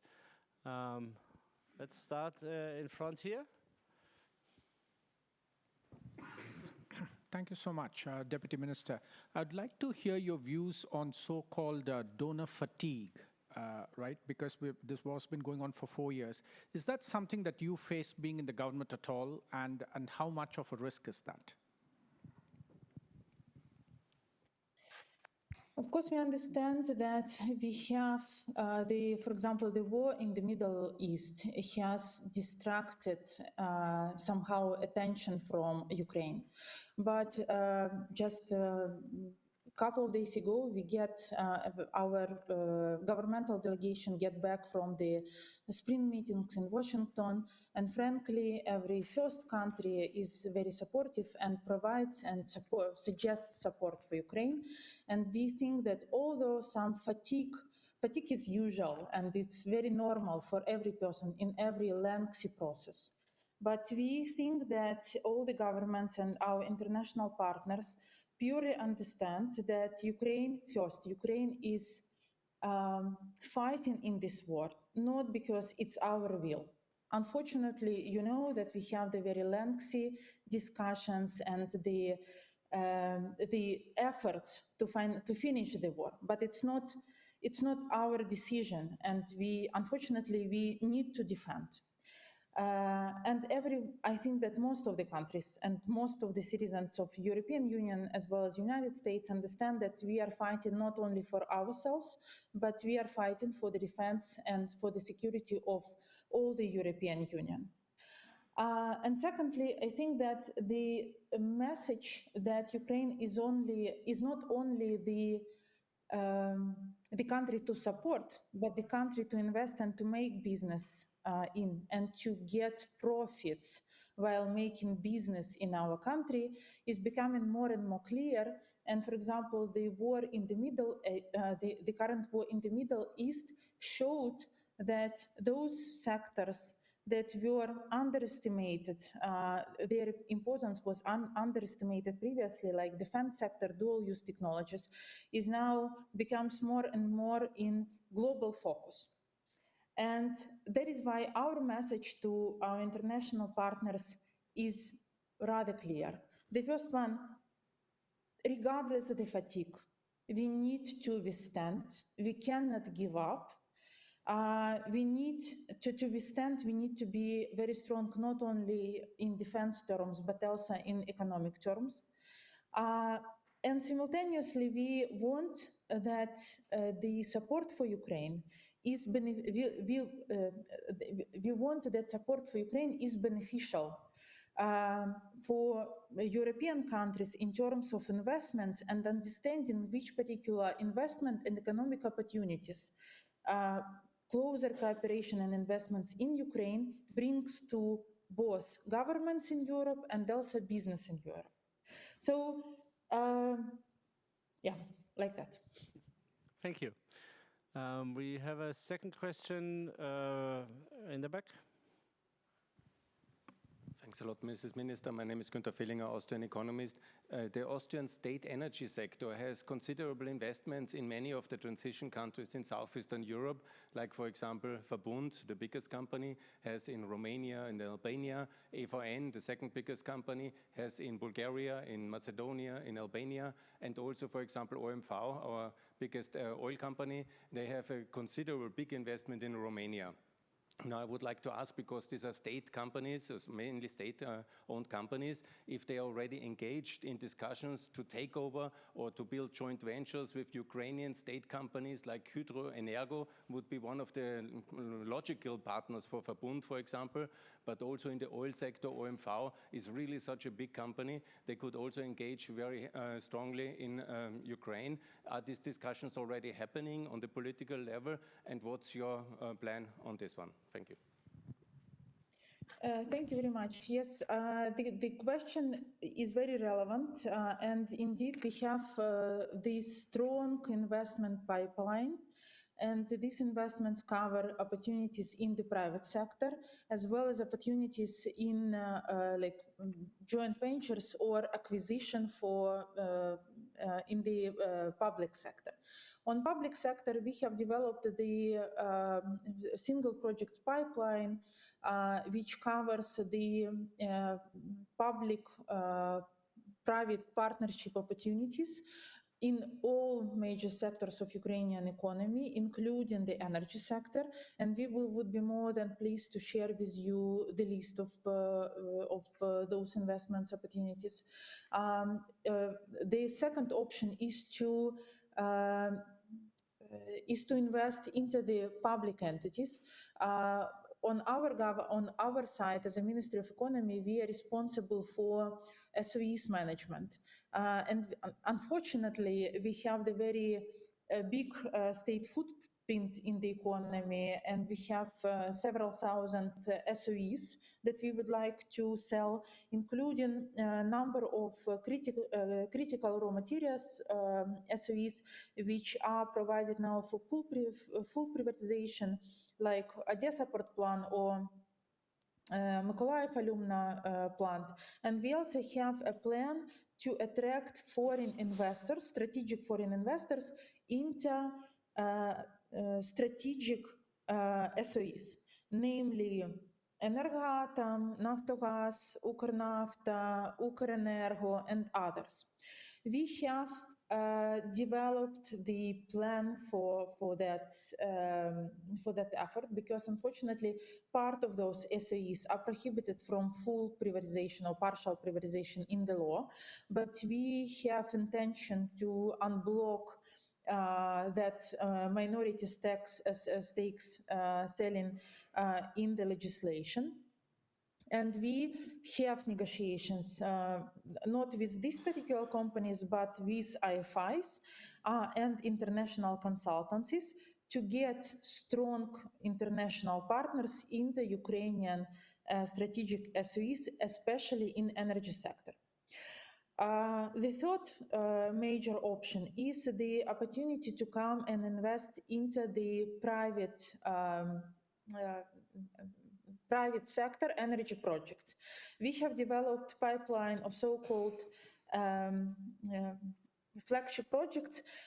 This pipeline covers the projects developed by different private Ukrainian entities, which are looking for investors, especially investors, in particular investors from abroad. This pipeline of flagship projects covers renewables, nuclear energy, hydropower, and other kinds of projects, and we would be absolutely happy to share the list of these projects with you as well. Overall, we are looking for investors and cooperation in the whole range of the business opportunities, public, private, and public-private partnership. Great. So I think with this, we close the keynote session once again. Thank you very much for your time. Thank you very much for contributing to this event. Thank you very much. It's a pleasure. And with that, I hand over to Julia Wirtz, who will chair the next session.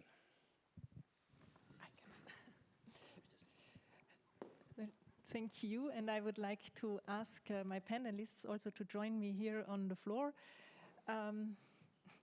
It's a big pleasure to have such a distinguished panel, and we just heard from the Deputy Minister how Ukrainian energy infrastructure has been under massive attack by Russian military forces since the beginning of the full-scale invasion. The electricity sector has been hit especially hard by those Russian attacks. Some electricity generating capacities were damaged or partly destroyed more than 10 times since the beginning of the war. And it has been said very often, but let me emphasize again that the resilience of the Ukrainian people in withstanding this persistent large-scale and systematic attacks on civilian infrastructure has been impressive, to say the least. This is evidenced by relentless repair efforts and mutual community support, and it has been backed up also by international cross-border cooperation. So maintaining resilience requires further reforms in the energy sector. It requires sizable investment on top and beyond repair, and it also requires continued international cooperation. So against this background, we are very happy, and we consider it of utmost importance to focus on the energy sector now in this final panel of our event today. And I'm very happy to introduce to you 4 distinguished energy sector experts in this panel. Let me first give a warm welcome to our guest from Ukraine, Anastasia Vereshchinska. Anastasia is an energy expert and the CEO of the European Ukrainian Energy Agency, a leading industry association promoting the development of renewable energy and sustainable reconstruction in Ukraine. She works at the intersection of policy, investors, and local stakeholders, advancing market integration with the EU, green recovery, and the deployment of resilient and low-carbon energy solutions during wartime. Warm welcome, Anastasia. I also welcome from Germany, Ms. Lisa Helen Naser. Helen is the head of secretariat of the German-Ukrainian Energy Partnership. She has more than 10 years' experience working in the energy field, having worked on electricity markets, renewables, the building design, energy efficiency, energy management, and hydrogen at the Deutsche Gesellschaft für internationale Zusammenarbeit, as well as the German-based international GFA consulting group. And previously, she worked as senior policy officer at German Federal Chancellery. Warm welcome, Helen. And it's also a great pleasure to have Mr. Wolfgang Anzengruber as our Austrian participant in this panel. He was appointed the Austrian government coordinator for Ukraine reconstruction as of end April 2025. A graduate in mechanical engineering, he brings decades of leadership experience in Austrian industry. As a board member, he previously served as CEO of Verbund, which was just mentioned, and Palfinger AG. He was a board member at Salzburg AG, Salzburger Stadtwerke, and Mr. Anzengruber is also active in numerous advisory boards focusing on sustainability, energy innovation, and serves on the executive boards of CEOs for Future and the children's aid organization Kindernothilfe. Welcome to OeNB, Mr. Anzengruber. And finally, I can introduce a fourth panelist, Ms. Teresa Gebhardt, who unfortunately is not with us here in Vienna today. However, she has shared with us her initial presentation as a video recording. Teresa is a Caspian and Black Sea Program Officer at the Paris-based International Energy Agency, where she works on energy system security and resilience, as well as clean energy transitions in Eastern Europe, the Caucasus, and Central Asia, with a particular focus on Ukraine. Prior to this, she also worked as environment and climate change analyst at the IEA, the European Parliament, the Friedrich Ebert Foundation, Adelphi, and E.ON. And since she is, as you can probably understand, very busy these days, being an expert, being at the International Energy Agency, she's unfortunately at this time boarding a plane. That's why we have recorded her statement.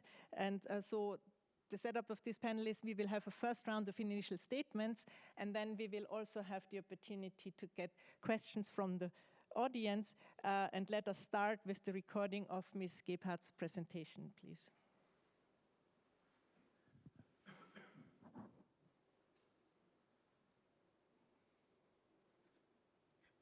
Good afternoon, everyone, and apologies again for not being able to be with you today and missing out on such an interesting panel and discussions. My name is Teresa Gebhardt. I'm representing the International Energy Agency, short IEA, today. And you might have seen our name in the news during the past weeks, as the IEA's founding and core mandate is energy security. But don't worry, I will not talk about oil stocks today, but I'm very excited to discuss how the IEA is supporting Ukraine's energy security and how we can all support Ukraine with a more decentralized, sustainable, and resilient energy system. Energy has been in the primarily battlefield since the very beginning of the war, as you can see here on the graph. And Russia is systematically targeting Ukrainian civilian infrastructure with a clear focus on energy. So while in the first year of the war, Russia was focused on controlling and destroying major energy assets, for example, with the help of physical occupation and frontline destruction, they later started to also target critical grid nodes, for example, substation and transformers, doing repeated coordinated strikes. And as you can see in the graph, particularly over the past 1.5 years, we've seen a massive increase in drone usage because they're just way more cheaper and scalable to use and also harder to intercept than missiles. And we see sustained campaigns designed to wear down Ukraine's energy system over time, rather than just seize territory and assets. So those large-scale attacks we have seen in the last 4 years translate into large capacity losses of available power generation in Ukraine. What does this mean? This means all kind of generation at power plants, for example, nuclear power plants, but also gas and coal-fired power plants can produce at any given timing. This excludes intermittent resources, for example, solar and wind, when they're not combined with a sort of battery storage, because those assets depend on weather. If we have a look a little bit more in detail on the graph, we see that in the first year of the full-scale invasion, Ukraine lost 19 gigawatts of available dispatchable power generation due to destruction and or occupation. As a reference, more or less, that's the same amount of Austria's hydrogas and biomass capacity. And those lost assets, for example, also included Europe's largest nuclear power plant, which is situated in Zaporizhia, in the southeast of the country, and had a capacity of 6 gigawatts. This asset has been occupied since March 2022 by Russian forces, along with many other energy assets, particularly in the southeast of the country. Luckily, as we can see, Ukraine was able to recover parts of their assets and even bring new assets online during remarkable repair campaigns during the last years, despite ongoing attacks. And energy workers are risking their own lives every day to restore capacity.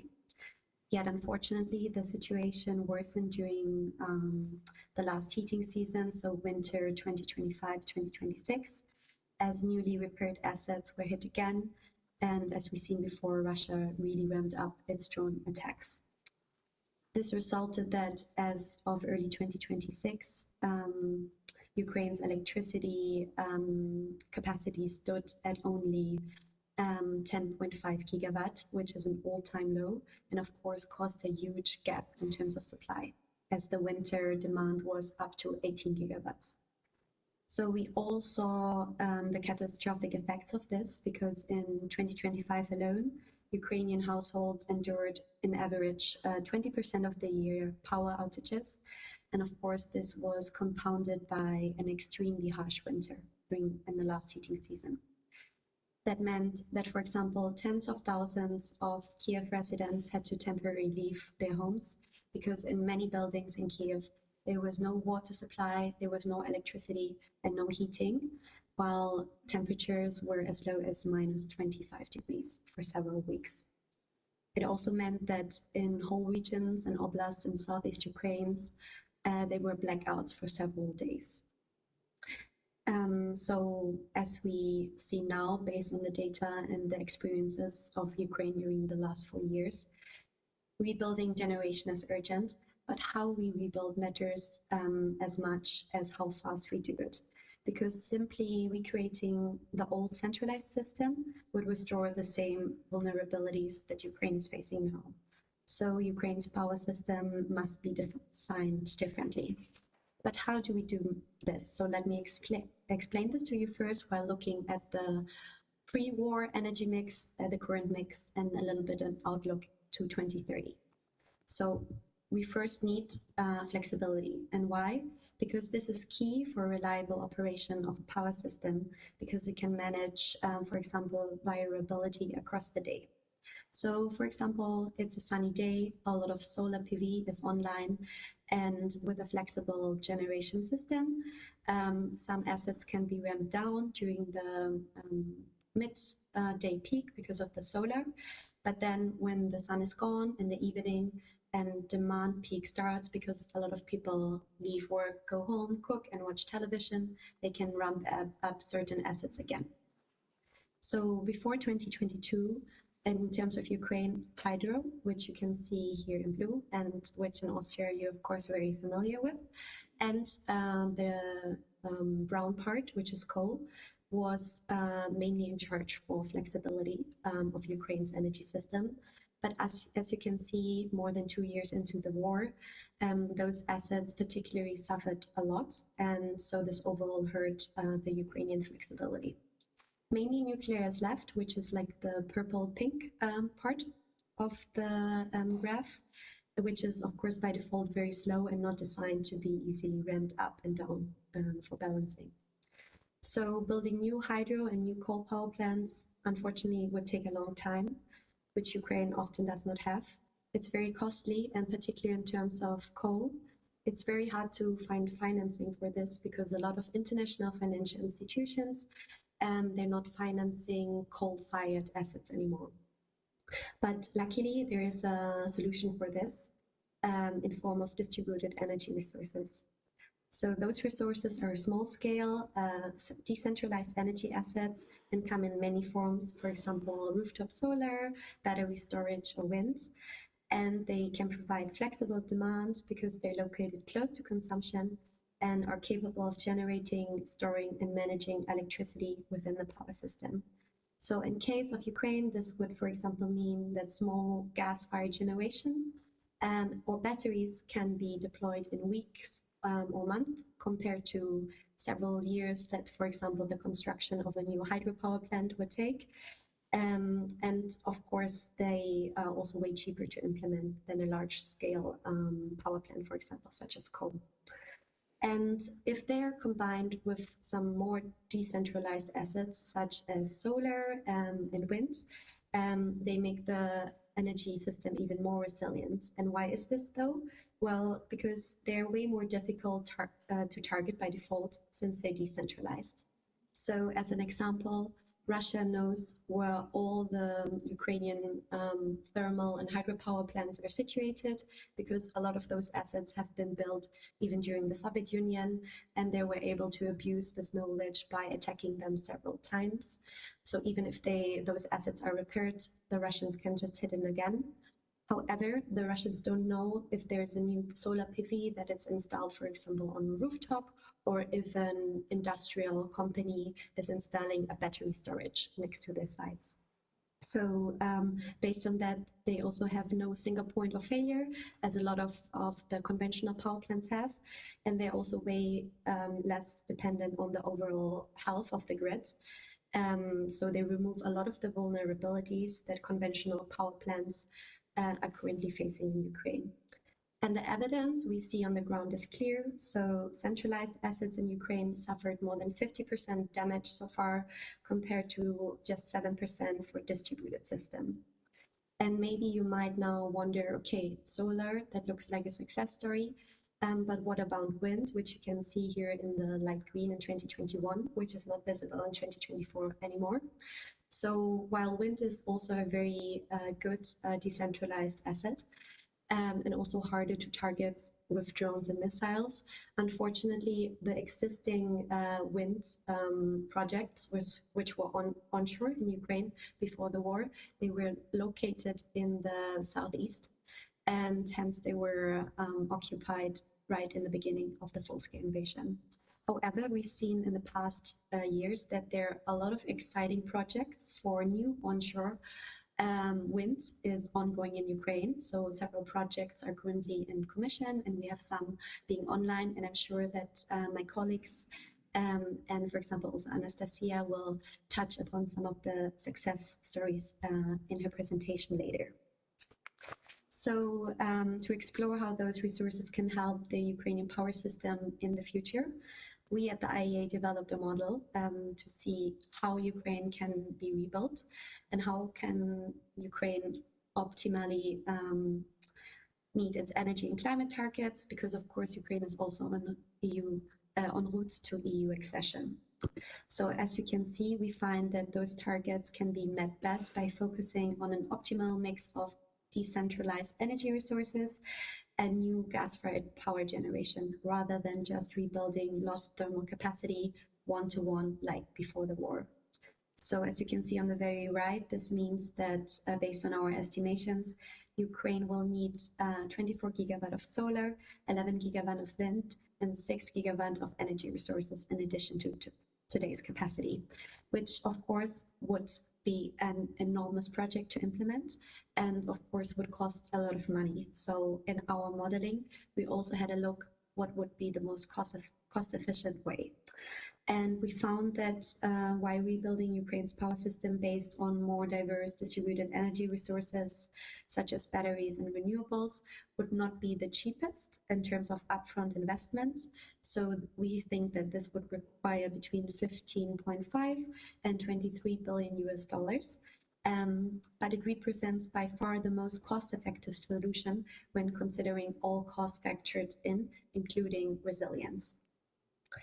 And yes, while distributed energy resources, as we just learned, have great benefits for the system, they also, of course, bring hurdles with them in terms of the planning, operation, and the supervision of the power system, as you can see here in the graph.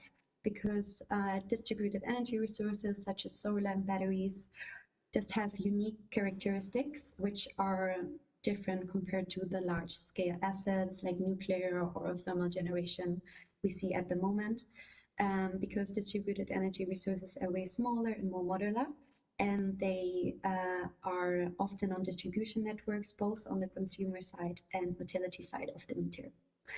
However, we know that different policies and regulatory tools can help overcome these challenges. We see a lot of best practices in countries which already upscaled their deployment of distributed energy resources, and we can see how those can increase benefits offered by these versatile resources. And we already see in the last years that Ukraine is continuously working on improving the implementation environment for distributed energy resources. And if we're drawing on the experience of Ukraine under the extreme conditions it suffered since more than 4 years of full-scale invasion, I would like to close the presentation with offering 4 immediate priorities that stand out to strengthen its energy resilience going forward, that are important for Ukraine, but also for its international partners. So first, I want to start with really that Ukraine has to see decentralization as a security strategy. So that means Ukraine has to continue to scale up distributed energy resources, because we've seen that they're not just providing power, but they provided the much needed flexibility in the system and a more resilient form of generation. And we see already that DERs are making a big difference in Ukraine. For example, now solar, when there is a sunny day, there's up to 1.5 gigawatt of additional solar that can be injected into the Ukrainian grids. Secondly, Ukraine has to boost energy infrastructure protection and also has to continue to improve its equipment supply chains. So what does this mean? Ukraine has to follow a multi-layered defense approach, for example, including passive defense mechanisms such as physical protection. Those can be really small-scale nets, which are around certain assets to protect them from certain types of drones, but this can also be building concrete protection around certain assets which work against larger drone attacks. And of course, this means also that Ukraine has to think about resilience when designing new assets. So instead of refurbishing assets after an attack, it should implement resilience into the very much design, for example, building control centers of power plants underground instead of overground. And of course, while Russia's continue to attacking the energy infrastructure, it's very much important that equipment supply chain ensure rapid repair and that Ukrainian energy workers don't have to work for weeks or months until they have new equipment. Third, Ukraine has to continue strengthen frameworks to unlock renewable investment. We see a great work that has been done by Ukrainian lawmakers and the government, but Ukraine has to continue to ensure stable regulation, transparent governance, and predictable market conditions to de-risk projects to increase investment security, both for domestic as well as international potential investors in renewables, but also in the wider energy sector. And last but not least, of course, we all have to work on mobilized capital at scale through blended and innovative finance, because Ukraine needs to leverage concessional finance and also profit from export credits or war insurances. So a little bit more innovative finance mechanisms that some countries such as Germany and Denmark are already using to foster investment in Ukrainian energy projects. To able to crowd private investment for both resilient energy infrastructure and distributed energy. And please note that this, of course, is not a complete list, and it's all like several actions that are webbing into each other and supporting each other. So, for example, we could also name EU market coupling, cybersecurity, and of course, energy efficiency measures. But due to the lack of time, I will not touch upon those for now. And if I may add, in times where we face a lot of terroristic attacks and sabotage, and also extreme weather conditions that continue hurting energy infrastructure and critical assets all over the world, not just in Ukraine. Ukraine experience matters because the resilience measures that Ukraine is currently developing and deploying like live in their system those universal insights can transcend way above the specific context of an armed conflict. So we can learn a lot from Ukraine as well, which we actually have highlighted in our latest report called Energy System Resilience Lessons Learned from Ukraine, which you're able to access via the QR code if you're interested, because again, it's a very, very important and very variable insights for a lot of other governments. And of course, feel free to also check out our other reports focusing on different technologies such as PV solar, but also hydrogen. So the IEA stands ready and continues to support Ukraine and its partners with an analysis for a more resilient, decentral, sustainable, and modern energy system. And hence, we're very happy to contribute to such an important discussion as today. Thank you again for your attention. I'm looking very much forward to the rest of the panel. And please feel free, in case of any questions or follow-ups, to reach out to me via the following email. Thank you so much and have a good day.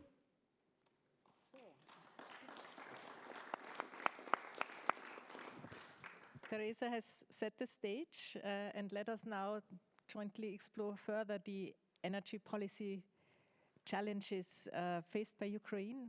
So after this sort of outside view from the International Energy Agency, let me now ask Anastasia to give us an insight through view based on your experiences and expertise from Ukraine. Thank you very much. First of all, thank you for inviting. I'm always happy to share what private sector is doing in Ukraine. Especially in renewables and energy efficiency. These are the topics that the association I'm leading is working on. And today I wanted to highlight what has happened in the past couple of years on the policy level and how it supported the development of the private projects in Ukraine in general. Yeah, so here we have the presentation. Do we have the clicker or I just...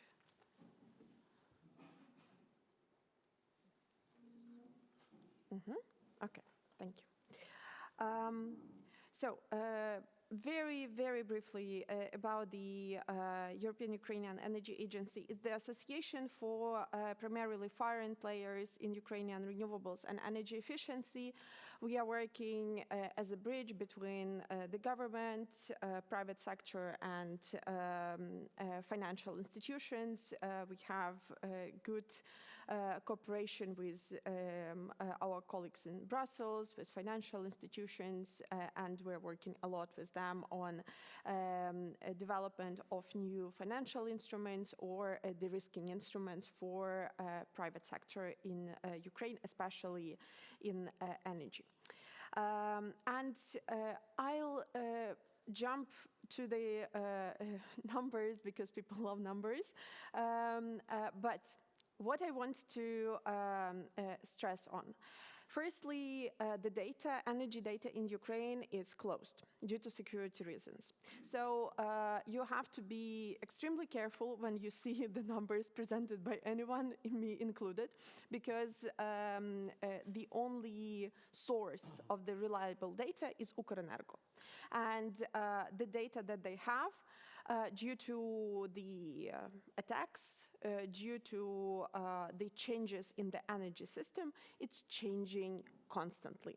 So if we are now talking about like this 9.5 gigawatt of new capacities that will have to be built and are expected by Ukrainian system operator, in general, yes, it's a correct number, but, and that's what we are trying to communicate with the private sector. So there is a huge demand for new capacities, and there is a different profile of these capacities that will have to be built.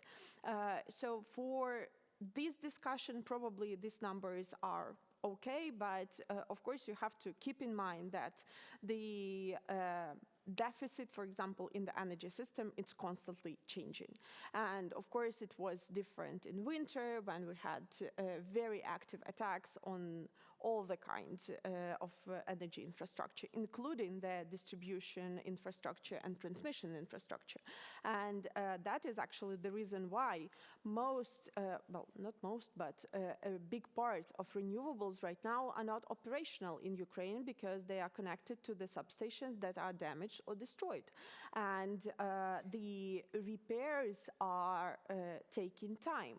So that's why some of the investors that have been operating power plants in Ukraine, solar for example, they are not operating right now, they are not supporting the energy system. So the focus on distributed generation, it's very evident, of course. We have to build as many power plants in Ukraine as possible, and they have to be as close to the consumers as possible, because the grid is also being attacked heavily. The issue with the protection is absolutely different, and we can talk a lot about that, because defense and energy are becoming very close in this sense in Ukraine right now. A lot of operators of energy infrastructure are learning about drones, interceptors, and all of this, because that is vital, that is essential, and they have to invest in that. That is sometimes very anecdotal, because these foreign companies with ESG strategies and everything, they have to communicate to their home countries that, well, guys, we need money for weapons. And that's the only thing that can protect and secure our assets in Ukraine. And that's how it will work in the future. Going back to the numbers, the Ukrenergo is now communicating that they expect 9.5 gigawatt of new capacities in Ukraine. You can see what are the technologies. Basically, the focus of all new generation will be on, well, cheap electricity or relatively cheap electricity. That's why you can see PV's wind here, but also huge stress on flexibility. Gas-fired power plants, new biofuel thermal plants, and of course energy storage. The cost of all of that is approximately 8 billion euros. And most of that will be done by private sector, with private capital. It will not be done by the government. The government is trying to do some gas generation, but it's very limited, because state companies, they have the procurement and everything, and they have to go through all of these processes. They will not be as flexible and fast as private sector. That's why this is the task for private investors. This is the task for the companies that I'm working with, and the companies that we're trying to attract to come to Ukraine and support us in doing that while doing business. So it's not the charity projects, not at all. We are talking about market-driven business cases. The core technologies that will be developed, we all discussed wind. Wind will be that technology for further development in Ukraine. The market situation and capture price for wind is very good. Investors do not need any subsidies or anything. They can build power plants, sell them on the market. The market price is really good for them. The only thing that they would need is to guarantee the offtake. We will come to that later, but it's a big problem. But it's a big problem everywhere. Storage. As I've said, we need flexibility. Storage has become the buzzword in Ukrainian energy system in the last couple of years. There were some changes that opened this segment basically in Ukraine, and now it's being very actively developed and explored. Biomethane. That is, again, another buzzword in Ukrainian energy system in the last couple of years. Ukraine managed to open the export of biomethane to the EU, and there are three big companies that are working in agriculture that are producing biomethane in Ukraine. They are building new plants for the production of biomethane.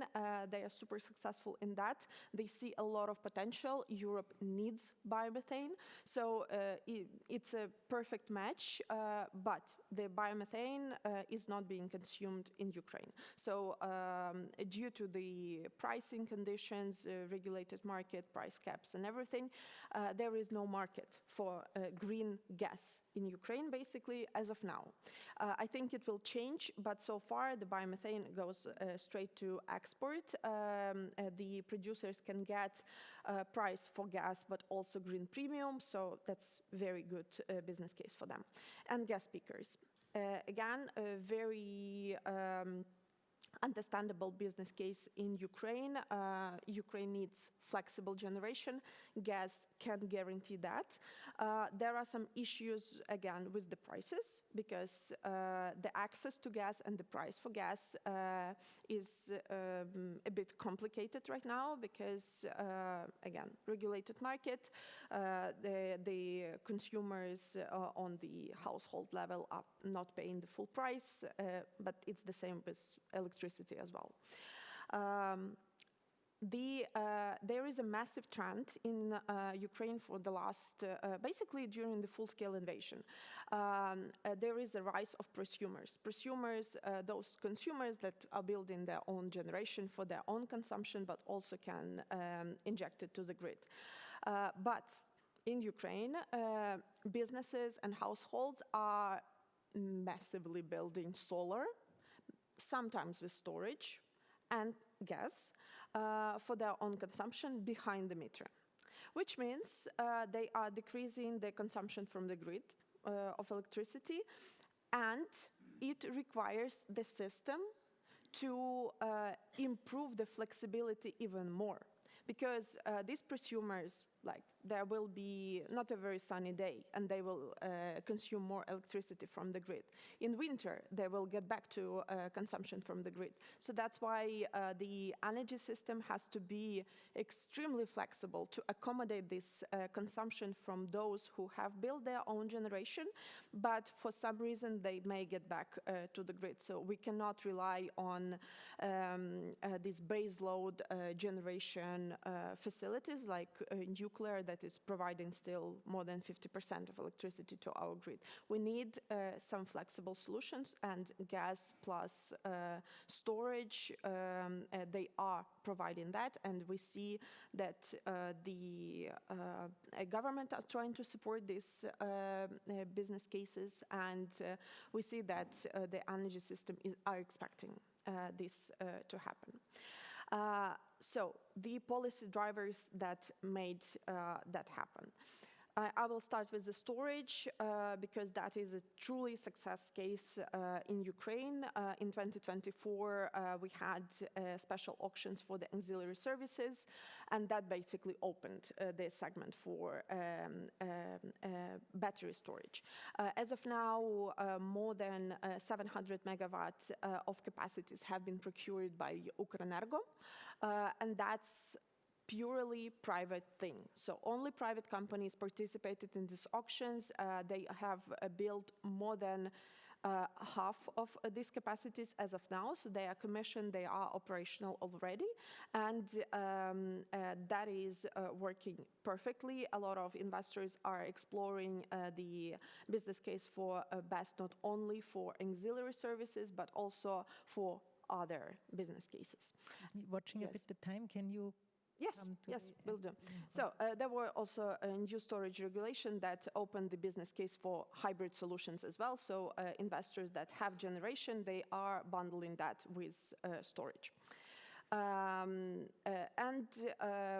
We have already been talking that we need new generation. What can bring that? And there is an issue with the offtake. Who can guarantee this offtake? It's either state or private consumers. With private consumers, it's a bit challenging right now, so the state is trying to help out with new auctions. The rules for new auctions have changed. They have improved. That was the response to the demands of the private sector. So we will see new auctions starting this year.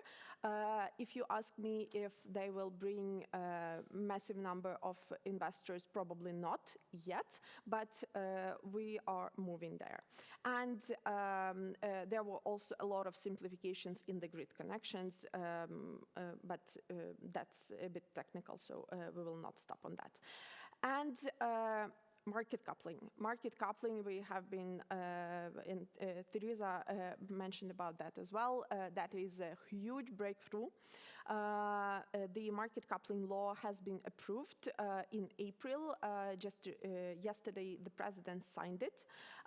Ukraine will be removing the price caps under this law on the electricity market, and you can see that in 2027 it will happen for all the price caps. There will be a transition period for 2 years when the regulator can step in if something happens on the market, but in general that's a huge step for Ukraine, and the market coupling will be finalized either in 2028 or in 2029. Here we have the timeline.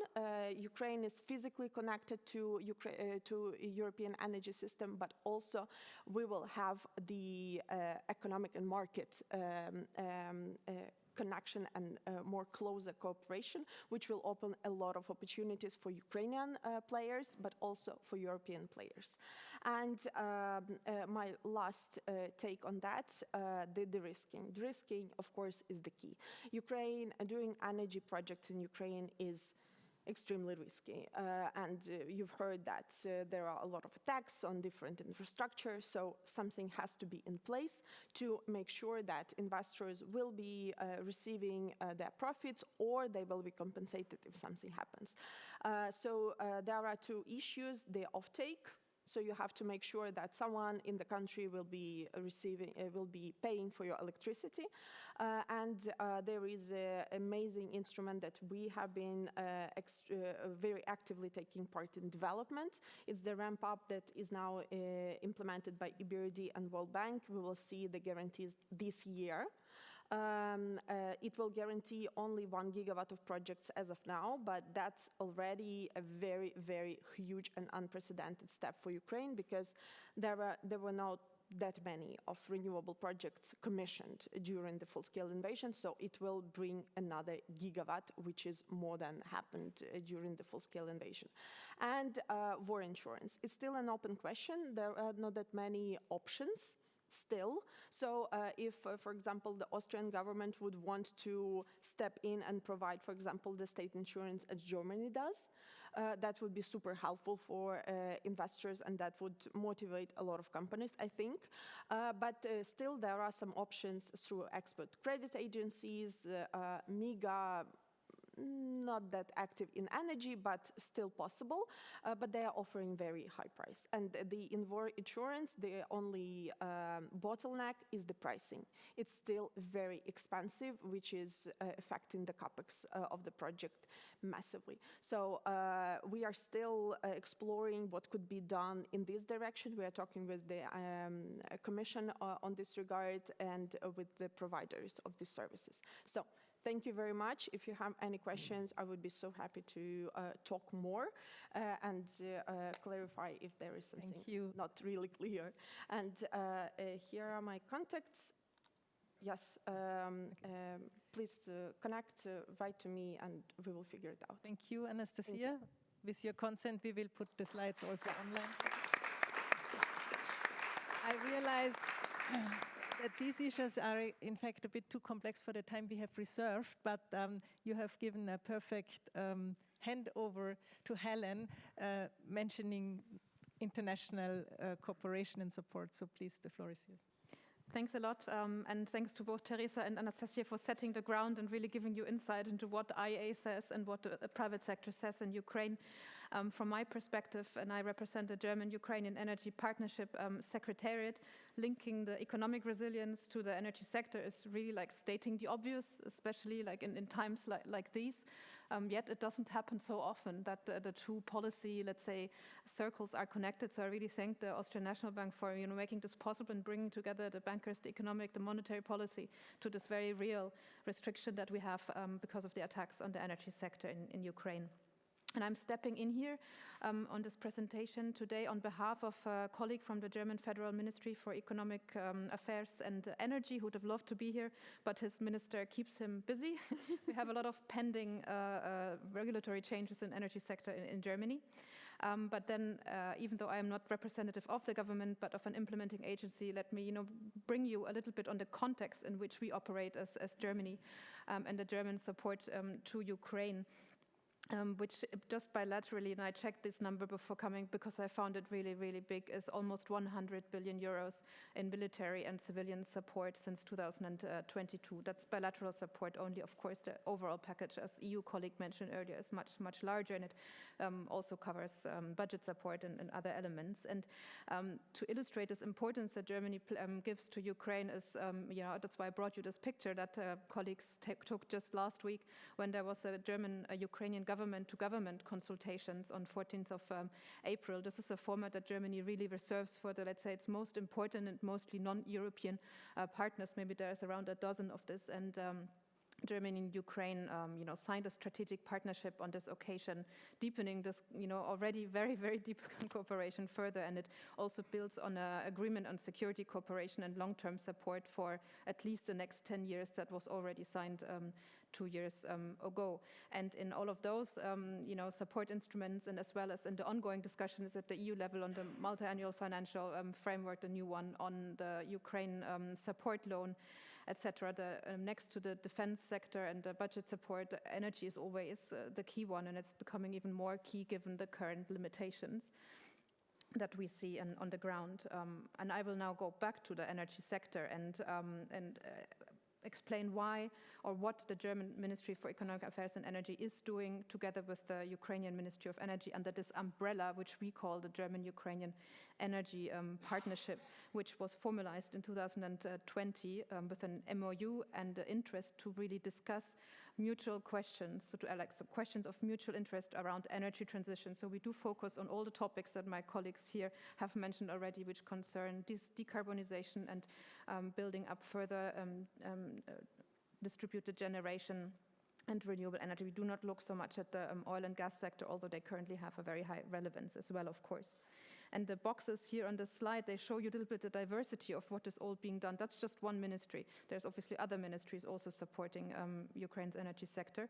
And I will not be talking about two of those boxes, which is why I would like to mention them now, because the other ones I will mention again. And it's the ones that are relating very much to the emergency support. And this is the support provided to the Ukraine Energy Support Fund, hosted by Energy Community here in Vienna. Where Germany is probably the biggest contributor in terms of financial volume, and also through the donation campaign that is implemented by our colleagues and that brings together a lot of German energy sector companies and facilitates, let's say, the logistics of transporting used goods from the German energy sector to Ukraine. The advantage of this is that these goods are already produced and can be implemented relatively quickly, knowing that the big issue that concerns the sector right now is how to get all those equipment that was destroyed, how to procure it, how to produce it, how to get it into Ukraine. So those two things are very important for the resilience at the very moment, but this one discussion here focuses more on the policy level, which is why I'll go a bit deeper into what we do at the Energy Partnership Secretariat with respect to the transformation of the energy sector. I will not go super into detail into what exactly we do, because Ukraine is already really well advanced in the transposition of a lot of energy sector regulation. You will not find things that are very far from how Austrian or German provisions are, and that's thanks to Ukraine's, being a contracting party to the energy community, and of all the reform efforts that have been going on for the past couple of years before the war and during the war as well. So we cannot, we do not do anything very foundational. We will really help with specific questions that, probably if there were a transmission system operator here in the room, I will go more into detail, but I'll leave it here. and go to the other area that we focus on a lot, which is the business cooperation. And it's really a clear understanding, as from everybody here in the panel, and also I heard it from the audience already in a question earlier, that the private capital is really necessary, and that there's also a lot of opportunities related to maybe also joint ventures in the energy sector. I see this discussion swapping over for a little bit from defense, where there's a lot of German-Ukrainian cooperation already, to the energy sector. Like, can we get there? Can we modernize and innovate together? And we, as Energy Partnership Secretariat, just try to make it as easy as possible for possible new market entrants into this Ukrainian energy market by having, like small market assessments for different segments where companies can get a first glimpse into what's happening. And the idea here is really that we bring additional companies to Ukraine. There's obviously a lot of companies already active, and luckily not many left Ukraine, probably all stayed. But we can still take a couple of more, and we are also happy to help out other companies from other countries, of course, if you ever want to reach out to us to get an idea of where to look further. We have, of course, do this in collaboration with the German Chamber of Commerce and Industry that brings together the German companies active in Ukraine already. And of course, luckily, there are some companies that are moving forward, that we have been following their developments in the past couple of years. And I just want to mention two. One developer in the area of solar energy, this Goldberg Solar, planning to build up to 500 megawatt in the next couple of years, and also Notos Energy developing a wind park in Odessa region. These two pictures are just from this year because obviously it's not so easy to put together the project if you want to make it happen. And so these companies have been quite successful in using, available trade promotion instruments from the German government, also from international finance institutions. And of course, I do not know in detail. Maybe Anastasia would know, since I think both are also member companies of EUEA, how exactly they put together the project finance. But there's really, thanks to a lot of international support, it's actually possible to finance those projects in the end. We even have, as Germany, quite advanced in terms of that we have this investment guarantees that are available to cover political risk and also war risk to some extent, and even acknowledging that there is still a lack of project finance, or there's still a niche for more project finance. We have started a subsidized loan program only at the end of last year, responding to some of the needs that were mentioned in the sector. And this is the Ukraine Connect one here. So these two companies moving ahead, really great. Companies from other countries moving ahead, really great. Ukrainian companies obviously being there already and just ready to start. That's really great. But given that we have such a huge deficit in the power demand, that could also have implications on the economic growth potentials, right, of the companies operating in Ukraine. It's really, any kind of possibility to add more generation will be great. And that's why I also come back to this ramp-up program, which is an approach to remove at least the price uncertainty as an investment barrier for renewables investments, and making it, say, easier for the banker than to say, yes, this project is bankable because I can see how these people are going to sell the electricity, and not just on the spot market, and spot market is volatile, but that maybe there will be like a longer term visibility. And that's why also from following the discussions and seeing EBRD take it up and really moving it forward now together with the World Bank and with the commitment of the European Commission through the Ukraine facility to also provide some of the guarantees for this, the donors coming together. I'm also happy to let you know from our German ministry that they really plan to contribute to this fund as well. Hopefully they can announce something at the Ukraine Recovery Conference happening in June. We really think this is something that we can help the sector move forward, because when you look at the different numbers of how much you need, when you look at the project pipelines of the developers, there's just a need to unlock, to move forward, and that would be one great way to be going about it. Of course, it's not it's a standalone instrument in some ways, this ramp-up program, and it cannot be the only solution. That's why in our, in our work, what we really need to be doing further, and I think also as international community looking at Ukraine's energy sector, is to get the framework conditions right. From an economic perspective, then we can talk about, inflation and interest rates and exchange rates and all of that. But from the energy sector perspective, this means having a reliable market, a transparent market where it's clear what you can get today, but also in the next 5 years. And that's, it's a huge trust issue that we are all the sector stakeholders are working on together. And for that, EU accession is really a great driver. We have just also received the opening benchmarks for the energy chapter that include some of those, some of the provisions related to internal electricity market, but also electricity market integration into the EU. It includes also some delicate questions on, public service obligations. We heard that in the recently adopted law on market coupling, price caps on the electricity market will be removed, but we still have a big issue addressing all the financial models in the sector that concerns, government set tariffs for electricity prices to specific customer segments such as households, and this is of course a question that carefully needs to be addressed in our, government to government and also donor community way forward. So there's also other things related to energy efficiency and that really need to be doing, but I would like to stop here just to give you an idea of what from our perspective are really the most, let's say, important policy questions to address going forward. Thank you so much, Helen, for this very informative overview of the German activities, and now I'm happy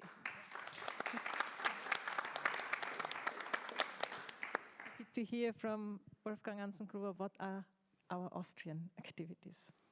Yeah, thank you very much. Thank you already for the invitation to this day today.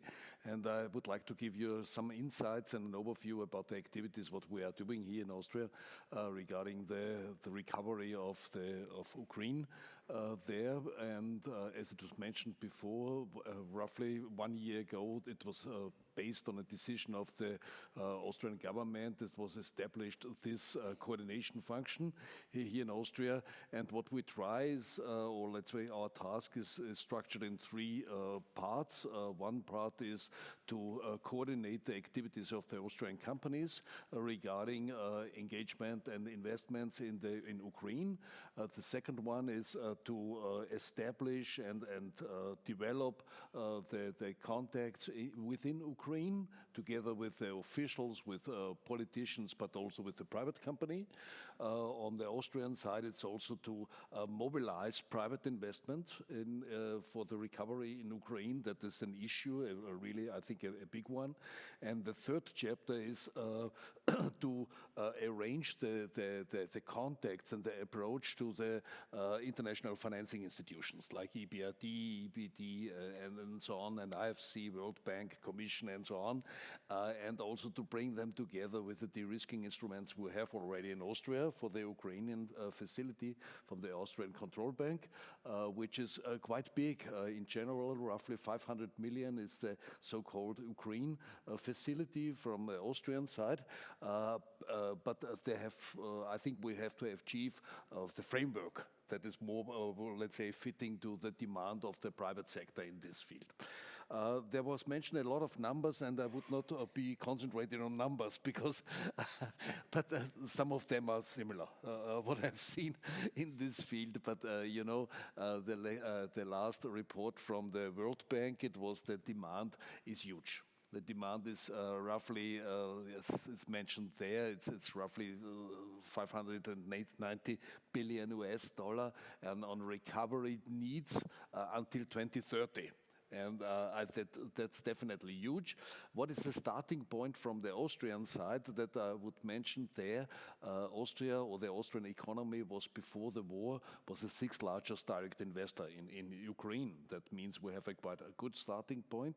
Roughly 1,000 companies are still in economic contacts with Ukraine companies, and then the Ukraine demand, and 200 subsidies and subsidiaries and companies are already working and present in Ukraine, and we are, let's say, with about 25,000 employees in Ukraine. That's quite, I think, a good starting position that is depending on the history, on the time before this war was started. And what was the support from the official side, from the public side? It's roughly in total 2 billion up to now from the Austrian government side. That was spread in, let's say, in humanitarian, the official humanitarian aid. It's roughly 350 million. That is not including the aid and the support of the private sector, and also not from the society. That is not part of this. 1.5 billion is the contribution of the Austrian government in the EU programs, therefore, and roughly 150 million is the part of the contribution of Austrian side in the so-called European Peace Facility that is in this field. I think I would not like to go into details, but from the huge number which is mentioned by the World Bank, that's roughly 25% is connected to direct damages, to repair the direct damages. The remaining part, and 2/3 more or less, is concentrated on the investments, the investments for the future. And that is also quite clear to mention it also in context with the Austrian companies there. That is not an issue of only, let's say, repair damages. Therefore, that's an investment in the future. And that's a big opportunity also for the Austrian economy in working in partnerships, creating relations, and creating work together for the future and, let's say, for the time after this bad war. Therefore, I think the main parts, or the bigger parts out of this 560 billion US dollar of the need, that is very strong related to the energy issue, to the infrastructure on this field, but also on the, let's say, on the other parts which are on the housing and on the building sector and so on. What have we done now in Austria? We are in contact with roughly 250 to 300 companies which are interested from Austria to establish activities in Ukraine, or to expand their activities, or to come into contact with them. What we did now, we have structured it and clustered it in 6 clusters up to now. One is the energy cluster, which is an important one, and I would like to give you more insight about this energy cluster, therefore. But there's also another cluster that is the construction issue. The next one is infrastructure and mobility, which is also an important issue there. That's agriculture and forestry, which is a big part of the Ukrainian economy. And then also the health sector, which is also a big demanding sector there, and the financial and the insurance issues, where the Austrian position in Ukraine is quite good established at the moment. That's a fact. Let me go now to inside of the energy cluster. Roughly about 45 companies of Austrian companies which are interested in activities and are already doing activities in the energy sector of Ukraine there. That is not only including the big utilities, like it was mentioned before for Bund EVN or so on, but also component producers like Andritz, like Voith Hydro, like Kugler and so on, and especially in the hydro in the hydro sector, but also with heat pumps and with emergency and mobile generation. Therefore, there are already activities. And what is the interest, there was a special interest from our side, is not to, or let me say it in this word, we are feeling we are now switching the phase from the product development to the project development. And that is more complex, no doubt, yeah. But that requires partnerships with the Ukrainian side. That's not the delivery, and it's, let's say, creating a long-term partnership, and especially on the energy side, as you mentioned before, there's a huge demand, no doubt. We have to take care about if there's the right demand. There is definitely a demand. What is the issue? The framework of the energy sector. I think there's market coupling, all these things which are important to have forward pricing, and you can really calculate the profitability or the bankable situation of such projects, which is an important thing. If we compare the economic situation from Ukraine and Austria, there we can see there are about 4 times more people in Ukraine, and the GDP is roughly 1/3 of Austria. That means there's a big potential for the future development beside all the emergency demand what we are facing now. The foreign trade situation with Ukraine is now developed. That are only the figures for the last 11 months until the end of November last year. That was an increase during the last this 11 months of last year by 16%. That means export growth from Austria to Ukraine was growing by 16%, so that we are expecting a balanced export-import situation by the end of last year. It's the first time since the year 2012. That means it was quite a good development. Nevertheless, there's enough headroom for future activities and for future development. If we compare a little bit the energy sector of Ukraine with the Austrian side, then we can see that the energy sector or the total demand of the energy sector, not only concentrated on electricity, I have to say, is about double of Austria. Yeah, like this, and 1/3 of this demand has to be imported. At the moment, that is the situation. I think that's quite similar to Austria. It's not really another thing where it is. Where we have a great difference is on the renewable side. That in Austria we have, if we count together renewables, wind, solar, hydro, biomass, waste to energy, and this, roughly 40% of our demand is covered by renewables, and a very small part in Ukraine, about 5% on the renewable. There's a clear approach or a clear target to develop the energy sector in Ukraine from the bigger centralized units of the generation to more decentralized, more flexible, more resilient generation sites, especially as it was mentioned. This is wind, it's solar, it's also, let's say, on the hydro side, but also on the biomass and other biomethane and so on, especially storages. You mentioned, I think there is the situation of export and import, how it was until let's say, October last year.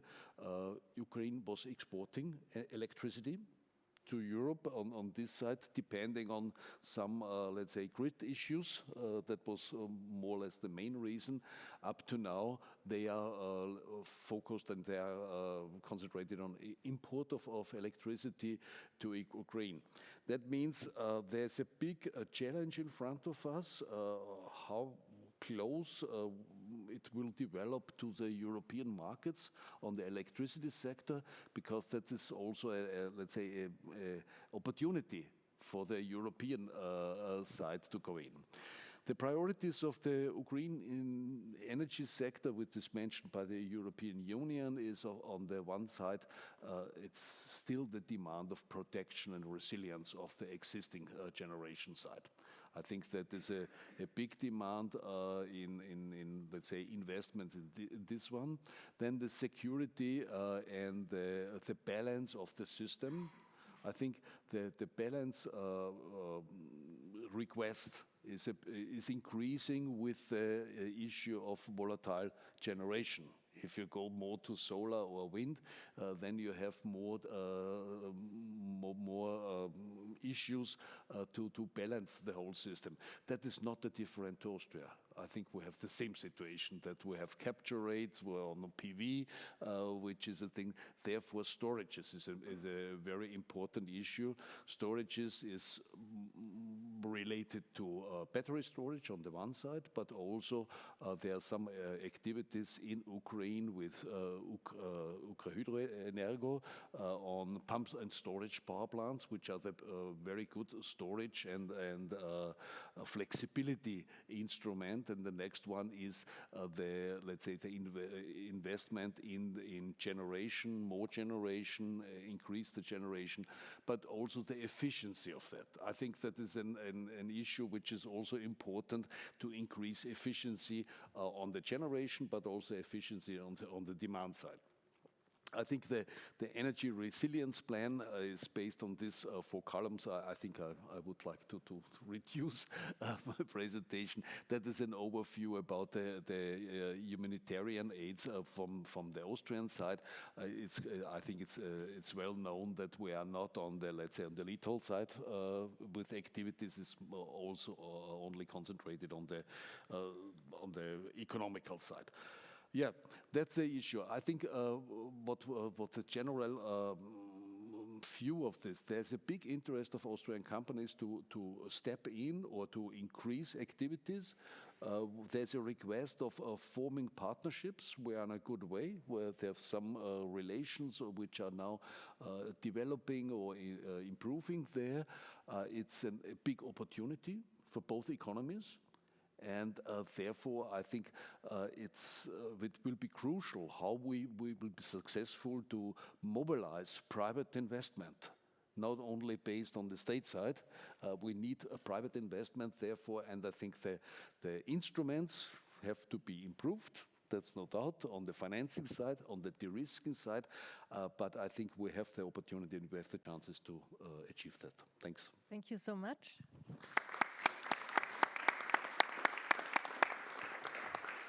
So there has been a lot of very detailed information, and I would say a very comprehensive picture that all of you have painted. Therefore, I will take the liberty to eat a little bit into our lunchtime, but skip a round of among the panelists, as I don't see much discrepancy here on the panel, fortunately so. But I would like to give the audience opportunity to ask some questions to our distinguished experts or to clarify some points. I mean, we have representatives of all the stakeholders you mentioned here. Yes, please.